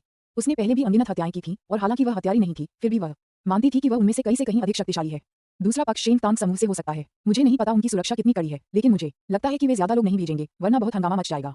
इसलिए पहले हमें अपनी जगह पर डटे रहना चाहिए। जितने हो सके उतने घुसपैठियों को मार गिराओ, फिर भागने का मौका ढूंढ लेंगे, महिला ने शांत भाव से कहा। चेंग चेंग ने भौहें चढ़ाकर उसकी ओर देखा, फिर चुपचाप सिर हिलाकर कहा, हमारे पास बंदूकें हैं। अगर वे हमें घेर भी लें तो उनके पास बंदूकें होने की संभावना बहुत कम है। इसलिए डरो मत, मेरे आदेश का इंतजार करो, फिर गोली चला देना। बूढ़े यांग ने भी अपनी पिस्तौल निकाल ली थी। इस बार उनके समूह में लगभग सभी लोग हथियारों से लैस थे। दरवाजे के किनारे जाकर उसने धीरे से दरवाजे में एक दरार खोली और पिस्तौल की काली नली बाहर की ओर तान दी। बूढ़े यांग, हेईजी को पकड़े हुए आदमी को खंजर से गोली मारो। तुम्हारा निशाना हम सब में सबसे अच्छा है, इसलिए तुम्हें उस आदमी को एक ही गोली में मार देना चाहिए। चेंग चेंग ने निर्देश दिया। कोई बात नहीं। बूढ़े यांग की आंखों में खून की प्यास झलक रही थी। सहमत होने के बाद उसने हेईजी को पकड़े हुए अधेड़ उम्र के व्यक्ति पर अपनी बंदूक तान दी, चुपचाप 3 तक गिना और फिर सीधे ट्रिगर दबा दिया। बैंक गोली चलने की आवाज गूंजी और गोली दरवाजे की दरार से होते हुए सीधे उस आदमी को जा लगी। अगले ही पल उस आदमी के चेहरे के भाव बदल गए और उसने तुरंत बल लगाकर हेईजी के शरीर को हिला दिया, जिससे गोली सीधे हेईजी को जा लगी। तांगशियू सबसे आगे खड़ा था। जब उसे एहसास हुआ कि गोली उसकी तरफ नहीं थी तो उसने तुरंत चिल्लाकर कहा, सब लोग हटो, मुझे उन्हें जिंदा चाहिए। बैंग बैंग घर के दोनों तरफ की खिड़कियां लात मारकर तोड़ दी गईं और 2 भूतिया आकृतियां तुरंत कमरे में घुस गईं। उनकी हरकतें अविश्वसनीय रूप से तेज थीं। चेंग चेंग और बाकी 4 लोगों को अपनी पिस्तौलें छीन लिए जाने से पहले बस एक धुंधलापन सा महसूस हुआ। उन 5 को जो बात डरा रही थी वह ये थी कि उन्होंने पाया कि उसी क्षण उनकी कलाई जबरदस्ती तोड़ दी गई थी। अगर आप मरना नहीं चाहते तो हिले डुले नहीं। 2 लोगों ने अपने द्वारा लूटी गई 4 पिस्तौलों का इस्तेमाल करते हुए चेंग चेंग और अन्य 3 लोगों पर निशाना साधा। जिस व्यक्ति को गोली नहीं लगी थी उसकी गर्दन पहले ही मरोड़ दी गई थी और वह जमीन पर बेजान पड़ा था। चेंग चेंग का दिल भय से भर गया था, लेकिन उसने खुद को शांत रखने की कोशिश की। उसने बोलने वाले अधेड़ उम्र के व्यक्ति को घूरते हुए पूछा, आप लोग कौन हैं? क्या आपको नहीं पता कि बिना अनुमति के प्रवेश करना कानून के खिलाफ है? क्या ऐसा है? तांगशियू दरवाजे से अंदर आया। उसकी निगाहें समूह पर घूम गईं और फिर चेंग चेंग पर टिक गईं। उसने उपहास किया, कानून तोड़ना? एक बदमाश मुझसे कानून के बारे में बात करता है, क्या तुम्हें ये हास्यास्पद नहीं लगता? चेंग चेंग ने पूछा, तुम आखिर हो कौन? उसकी निगाहों के सामने तांगशियू पास की एक कुर्सी पर जाकर बैठ गया, सिगरेट जलाई, एक कश लिया और धुएं के छल्ले छोड़ते हुए उसने बेपरवाही से कहा, मेरी चीजों पर लालच करते हो, फिर भी पलटकर मुझसे पूछते हो कि मैं कौन हूँ? क्या तुम बहुत भूलकर हो या फिर तुम बस एक मूर्ख हो? चेंग चेंग का चेहरा अचानक नाटकीय रूप से बदल गया और उसकी सांसें तेज हो गईं। उसकी निगाहें तांगशियू पर टिकी थीं और उसने अविश्वास से कहा, तुम तांगशियू हो? शेंग तांग समूह के बड़े बॉस? तांगशियू ने व्यंग्य करते हुए कहा, लगता है तुमने मेरे बारे में काफी गहन जानकारी जुटाई है। जी हाँ, मैं ही हूँ तांगशियू, शेंग तांग ग्रुप का मालिक, एक असली उद्योगपति। चेंग चेंग का चेहरा पीला पड़ गया। तांगशियू के आ जाने से भागने का उसका इरादा बुरी तरह चकनाचूर हो गया। वह एक समझदार व्यक्ति था जिसने कई मुश्किलों का सामना किया था और वह स्वाभाविक रूप से जानता था कि आज उसका और उसके साथियों का यहाँ गिरना तय है। जीतने वाले को ही सब कुछ मिलता है। चूंकि हम तुम्हारे हाथों में आ गए हैं तो हमारे साथ जो चाहो करो, मार डालो या यातना दो। चेंग चेंग ने गहरी सांस ली और अपना हाथ माथे पर रखते हुए उसने जल्दी से उस महिला को एक अर्थपूर्ण नजर से देखा। महिला समझ गई। जैसे ही वह तांगशियू की ओर दौड़ी, तांगशियू के पीछे खड़े मो आगू ने पलक झपकते ही तांगशियू को रोक दिया और महिला के पेट पर जोरदार लात मारी। लात मारने से महिला के मुंह से खून निकल आया और वह पीछे की ओर गिर पड़ी। फिर वह पलक झपकते ही चेंग चेंग की ओर दौड़ा और उसकी शक्तिशाली मुट्ठी ने सीधे चेंग चेंग को बेहोश कर दिया। उन सबको बांध दो, तांगशियू ने ठंडे स्वर में कहा। 10 मिनट बाद जब तांगशिया 2 अंगरक्षकों के साथ पहुंची तो बचे हुए सभी 7 दुश्मन बंधे हुए थे। बॉस, बहुत बढ़िया। कांगजिया परिणाम से बहुत संतुष्ट थी। हालांकि वह तांग शियू की युद्ध क्षमता को अच्छी तरह जानती थी, फिर भी उसे डर था कि तांग शियू घायल हो सकता है। तांग शियू को सुरक्षित और स्वस्थ देखकर उसे तुरंत राहत मिली और उसने उसकी प्रशंसा की। तांग शियू ने हल्की सी मुस्कान के साथ कहा, अगर मेरा अनुमान सही है तो मैनेजर हे डोंग से मिलने गए इस आदमी और औरत को छोड़कर बाकी सब शायद मामूली लोग हैं। कांग शिया, तुम पहले बाहर इंतजार करो, मुझे उनसे सख्ती से पूछताछ करनी होगी ताकि मुझे वो जवाब मिल सके जो मैं चाहती हूँ। कांग शिया एक पल के लिए हिचकिचाई, फिर सिर हिलाकर जाने के लिए मुड़ गई। जैसे ही दरवाजा बंद हुआ, तांग शियू ने मो आवू से चेंग चेंग को जगाने को कहा और उदासीनता से बोला, चूंकि आपने मेरी पहचान के बारे में पहले ही पूछताछ कर ली है तो मुझे विश्वास है कि आपको ये भी पता होना चाहिए कि मैं शिंग चीनी चिकित्सा अस्पताल का युवा दिव्य चिकित्सक हूँ। मैं एक दिव्य चिकित्सक हूँ जो मृत्यु के कगार पर खड़े लोगों को भी मृत्यु के मुंह से वापस लाने में सक्षम हूँ। इसलिए मैं आपको यातना देने की योजना बना रहा हूँ। आपको 1000 घावों की यातना का अनुभव होना चाहिए। मैं आपको 2 दिनों में 1000 बार घाव करने की गारंटी दे सकता हूँ और आप फिर भी जीवित रहेंगे। वास्तव में यदि आप आत्महत्या करना भी चाहें तो शायद आप ऐसा नहीं कर पाएंगे। चेंग चेंग ने व्यंग्य करते हुए कहा, जब मैंने शिंग चेंग आने की हिम्मत की है तो असल में मैं मरने का निश्चय करके आया हूँ। मुझे यातनाओं से डर नहीं लगता। अगर हिम्मत है तो आओ। अगर मैं तुम्हारा दादा जरा भी नाराज हुआ तो मुझे हीरो नहीं माना जाएगा। तांग शियू ने उपहास करते हुए कहा, तो मैं तुम्हें पहले हड्डियों और नसों के खिसकने का स्वाद चखाऊंगा और फिर तुम्हें मौत से भी बदतर जिंदगी का स्वाद चखाऊंगा। ऐसा कहने के बाद उसके हाथ लगातार चेंग चेंग के शरीर पर थपथपा रहे थे, खींचने और धकेलने की शक्ति को पूरी तरह से नियंत्रित कर रहे थे। बस कुछ ही सेकंड के बाद वह कुछ कदम पीछे हट गया और कुर्सी पर वापस बैठ गया। दूसरी तरफ महिला भी जाग गई थी। चेंग चेंग के मुंह से एक दिल दहला देने वाली चीख निकली। हड्डियों और टेंडनों के विस्थापन का दर्द उसके जीवन में अब तक का सबसे कष्टदायक अनुभव था। तांग शियू ने महिला की ओर देखते हुए व्यंग्यपूर्वक कहा, मेरी हड्डी और नसें उखाड़ने की तकनीक काफी कारगर लगती है। अगर आप इसे आजमाना चाहें तो मैं इसे तुरंत आप पर इस्तेमाल कर सकता हूँ। अध्याय 650 स्थानांतरण धमकी का महिला पर कोई असर नहीं हुआ। वह चेंग चेंग को घूरती रही जो जमीन पर बंधा हुआ कांप रहा था और विलाप कर रहा था। पूरे आधे मिनट के बाद वह धीरे धीरे तांग शियू की ओर मुड़ी। उसी क्षण उसने अचानक तांग शियू को एक अजीब सी मुस्कान दिखाई। मैं कबूल करती हूँ। महिला की आवाज थोड़ी कर्कश हो गई।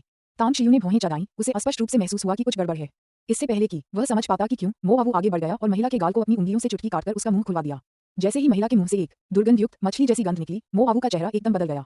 पल भर में उसने महिला को उठाया, उसके पेट में मुक्का मारा और दूसरे हाथ से उसे उल्टा कर दिया, सिर नीचे पैर ऊपर, खांसी खांसी। महिला दर्द से खून खांस रही थी, लेकिन खून गहरा लाल लगभग काला था। तांग शियू को अंततः समझ आ गया कि महिला ने आत्महत्या करने के लिए जहर खाया था। उसने अनगिनत लोगों को देखा था जो अपने मुंह में, विशेषकर दांतों में, शक्तिशाली जहर छिपाते थे, लेकिन उसने इस महिला से आत्महत्या करने की ऐसी विधि की उम्मीद नहीं की थी। चीनी पारंपरिक चिकित्सा का ज्ञान होने के कारण उसने तुरंत महिला की स्थिति का परीक्षण किया और निराशा के साथ पाया कि उसने जो जहर खाया था वह बहुत तीव्र था। इसके अलावा घटना के बाद से काफी समय बीत चुका था और जहर उसके आंतरिक अंगों को पहले ही नष्ट कर चुका था। जब तक उसे जहर का कोई प्रतिकार प्राप्त नहीं हो जाता, उसे बचाना अत्यंत कठिन होगा। पफ, एक खंजर महिला की गर्दन पर चला। तांग शियू ने उसे जहरीले विष की पीड़ा से बचाने के लिए उसे जल्दी मौत दे दी, जिससे उसे जल्द ही मुक्ति मिल गई। एक और को जगाओ। तांग शियू ने चेंग चेंग पर एक नजर डाली जो ऐंठन से तड़प रहा था और उसके सातों अंगों से खून बह रहा था। अपनी कुर्सी पर वापस लौटने के बाद उसने धीरे से कहा, मैं बात करूंगा। दिल दहला देने वाली गर्जना के बीच चेंग चेंग ने आखिरकार हार मान ली। तांग शियू ने हल्की सी मुस्कान के साथ कहा, इतनी जल्दी हार मान रहे हो? मेरे पास अभी और भी कई क्रूर तरीके हैं जिनका मैंने अभी तक इस्तेमाल नहीं किया है। कुछ और घंटों तक हिम्मत रखो, चिंता मत करो, मैं तुम्हारी पीड़ा को दोगुना कर सकता हूँ और साथ ही यह भी सुनिश्चित करूंगा कि तुम मरो नहीं। मैं बात करूंगा। चेंग चेंग असहनीय दर्द सह रहा था, उसका डर चरम सीमा पर पहुंच गया था। उसने यातना के कई तरीके देखे थे और विभिन्न यातना उपकरणों का उपयोग करने में निपुण था, क्योंकि उसने स्वयं भी कई लोगों को यातना दी थी। लेकिन उसने कभी कल्पना भी नहीं की थी कि हड्डी का विस्थापन और टेंडन का विखंडन नामक कोई यातना विधि भी हो सकती है, और उसने कभी अनुमान नहीं लगाया था कि इससे होने वाला दर्द इतना भयावह हो सकता है। तांग शियू ने सिर हिलाया। मो आवू चेंग चेंग को अपने सामने लेकर आया और उसने चेंग चेंग की हड्डी खिसकने और नस टूटने का दर्द दूर किया। चेंग चेंग को जमीन पर मरे हुए कुत्ते की तरह पड़ा हुआ सांस लेने के लिए तड़पता देख उसने ताना मारते हुए कहा, मुझे सब कुछ बता दो, वरना तुम्हें मौत से भी बदतर जिंदगी जीनी पड़ेगी। मैं अपनी पूरी ताकत लगाकर कियान नाम के उस आदमी को ढूंढूंगा और तुम्हारे परिवार के बारे में जानकारी जुटाऊंगा। मैं हर गलत काम का कोई स्रोत होता है, हर कर्ज का कोई मालिक होता है, जैसी मूर्खतापूर्ण धारणा में विश्वास नहीं करता। अगर तुमने मुझे नाराज किया तो मैं तुम्हें और तुम्हारे परिवार को मौत से भी बदतर अंजाम दूंगा। एक धमकी, एक खुली धमकी। तांग शियू की बातें सुनकर चेंग चेंग का दिल एक बर्फीली खाई में डूब गया। उसे एहसास हुआ कि उसके सामने खड़ा तांग शियू इंसान नहीं था, वह एक पूरा शैतान था। 2 मिनट बाद उसकी हालत काफी स्थिर हो गई। उसने सिर उठाने की कोशिश की, तांग शियू की और देखा और पूछा, तुम क्या जानना चाहते हो? तांग शियू ने ठंडी आवाज में कहा, मुझे वह सब कुछ बताओ जो तुम जानते हो। तुम्हें मेरा मतलब समझ में आ जाना चाहिए। चेंग चेंग ने कड़वाहट से कहा, शिंग तांग समूह की उत्पाद तकनीक हासिल करना चाहने वाला व्यक्ति कियान शिंगवांग है। वह मेरा बॉस है। अगर मैं गलत नहीं हूँ तो आपके पास उसकी पूरी जानकारी पहले से ही होगी। हमारी योजना बहुत सरल है। अमर शराब बनाने की फैक्ट्री का निदेशक हमें अमर शराब का फॉर्मूला बेचने को तैयार नहीं है, इसलिए हम उसे हटाकर रिश्वत देकर किसी दूसरे उपनिदेशक को उसकी जगह नियुक्त करने की कोशिश करेंगे। इसके अलावा फैक्ट्री के प्रभारी पर पहले हमला करना एक चाल है, ताकि बाद में शिंग तांग समूह की अन्य उत्पाद तकनीकों को निशाना बनाया जा सके। चेंग चेंग द्वारा पूरी योजना का विवरण सुनते हुए तांग शियू की आंखों में ठंडी चमक आ गई। तभी उसने पूछा, कियान शिंगवान अब कहाँ है? चेंग चेंग ने कहा, लांचिंग मिंगजी गार्डन में। तांग शियू ने मो आवू की ओर मुड़कर गहरी आवाज में कहा, तुम खुद एक दल का नेतृत्व करके कियान शिंगवान को गिरफ्तार करो। याद रखना, मुझे वह जिंदा चाहिए। चेंग चेंग ने सिर हिलाते हुए कहा, चिंता मत करो, कियान शिंगवान हमें हर 6 घंटे में फोन करता है। अगर हमारी तरफ से कोई सुरक्षा संबंधी समस्या होती है तो वह तुरंत दूसरी जगह चला जाएगा। हमारी अगली कॉल में 1.5 घंटा बाकी है। तांग शियू ने व्यंग्यपूर्वक कहा, क्या तुम अभी भी जीवित नहीं हो? चेंग चेंग ने कड़वाहट से कहा, मैं जिंदा हूँ, लेकिन कियान शिंगवान मुझ पर 100% भरोसा नहीं करता। वह इस महिला पर सबसे ज्यादा भरोसा करता है, लेकिन अब वह मर चुकी है और कियान शिंगवान को फोन कॉल के दौरान इसका एहसास हो जाएगा। 1.5 घंटा। तांग शियू के चेहरे के भाव थोड़े बदल गए। उन्होंने चेंग चेंग को गौर से देखा और फिर पूछा, अगर आपको कियान शिंगवान का फोन आ जाए तो क्या आप 1 घंटे और समय निकाल सकते हैं? चेंग चेंग हैरान रह गया। उसने भौहें चढ़ाकर कहा, 1 घंटा तो मुश्किल होगा। कियान शिंगवान स्वभाव से ही शंकालु है, लेकिन आधा घंटा या उससे थोड़ा ज्यादा उसमें कोई दिक्कत नहीं है। तांग शियू ने बिना किसी झिझक के कहा, कोई बात नहीं। फिर आधा घंटा बोलने के बाद उसने अपनी चाची तांग मिन का नंबर डायल किया और पूछा, चाची, शिंगचिंग में स्थित इस सैन्य अड्डे पर सैन्य हेलीकॉप्टर होने चाहिए, है ना? हाँ, लेकिन बहुत कम संख्या में। तांग मिन ने जवाब देने से पहले कुछ देर सोचा। तांग शियू ने कहा, क्या आपके पास सैन्य हेलीकॉप्टर भेजने का अधिकार है? मुझे शिंगचिंग से लांचिंग में तुरंत किसी को भेजना है। समय बहुत कम है, सिर्फ 2 घंटे। तांग मिन ने गहरी सांस ली और कहा, मेरा अधिकार क्षेत्र उस तक नहीं है, क्योंकि मैं उस क्षेत्र का प्रभारी नहीं हूँ। लेकिन आपके तीसरे दादाजी यह कर सकते हैं, मैं उनसे तुरंत संपर्क करूंगा। ठीक है, तांग शियू मान गई। 2 मिनट बाद तांग शियू का फोन बजा और तांग गोक्सिंग की आवाज आई, शियू, जियाओ मिन ने मुझे फोन पर तुम्हारे मामले के बारे में बता दिया है। तुम अभी किसी को शिंगचिंग सैन्य अड्डे पर भेज सकती हो। मैं वहां तुरंत व्यवस्था कर दूंगी और सैन्य हेलीकॉप्टर किसी भी समय उड़ान भरने के लिए तैयार रहेगा। ठीक है, धन्यवाद तीसरे दादाजी। तांग शियू मान गया, फिर उसने फोन काट दिया। उसने मो अवू की ओर देखा और गंभीर स्वर में कहा, तुम तुरंत लोगों को लेकर शिंगचिंग सैन्य अड्डे जाओ।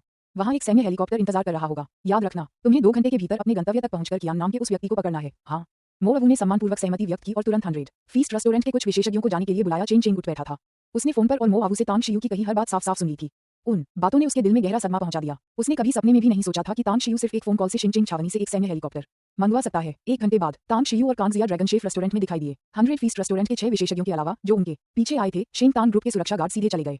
चेंग का पीछा करने वालों में से केवल चेंग ही जीवित था, बाकी सभी मारे गए थे और उनके शवों को ठिकाने लगा दिया गया था। ड्रैगन शेफ रेस्टोरेंट के बिजनेस सूट में तांग शियू चुपचाप खिड़की के पास हाथ पीछे करके खड़ा था और बाहर जगमगाते चहल पहल भरे शहर को देख रहा था। हालांकि उसका मन इसकी सराहना करने का नहीं था। कियान नाम का वह आदमी अंधेरे में छिपे एक खूंखार जानवर की तरह था। वह डरा हुआ तो नहीं था, लेकिन उसे चिंता थी कि शेंग तांग ग्रुप का उत्पाद डेटा चोरी हो सकता है। इसलिए उसे इस छिपे हुए खतरे को जल्द से जल्द खत्म करना था। चिंता मत करो, हम उनसे निपट लेंगे। कांग शिया ने पहले कभी किसी को मारने के बारे में नहीं सोचा था, नहीं उसने कभी कानून तोड़ने के बारे में सोचा था। लेकिन जब से उसने तांग शियू का साथ देना शुरू किया था, उसने उसे कई बार हत्या करते देखा था और यहाँ तक कि कई बार खुद भी हत्याओं में शामिल रही थी। अब हत्या करने के प्रति उसका रवैया बेपरवाह हो गया था, भले ही उसने खुद उन लोगों को नहीं मारा था। तांग शियू ने चुपचाप सिर हिलाया, फिर अचानक उसे कुछ याद आया और उसने कहा, अगर हम आज कियान से निपट लेते हैं तो मैं तुम्हें और एंडी को अपने गृहनगर ले जाने की योजना बना रहा हूँ। कांग शिया ने उलझन में पूछा, हम आपके गृहनगर में क्या करने वाले हैं? तांग शियू ने कहा, मेरे गृहनगर के पीछे स्थित पत्थर के जंगल में मुझे एक भूमिगत शिरा से आध्यात्मिक शक्ति प्राप्त हुई। यदि आप इस आध्यात्मिक शक्ति में साधना करेंगे तो आपकी साधना में बहुत तेजी से प्रगति होगी, कम से कम 1 या 2 स्तर तक। अब दुश्मन घात लगाकर हम पर बुरी नजर रखे हुए हैं और आप और एंडी दोनों मेरे अपने हैं। मुझे आपकी सुरक्षा सुनिश्चित करनी होगी। अंगरक्षक केवल बाहरी सुरक्षा प्रदान करते हैं, लेकिन यदि आप स्वयं अधिक शक्तिशाली शक्ति प्राप्त कर सकते हैं तो मैं वास्तव में निश्चिंत हो सकता हूँ। कांग शिया का दिल खुश हो गया।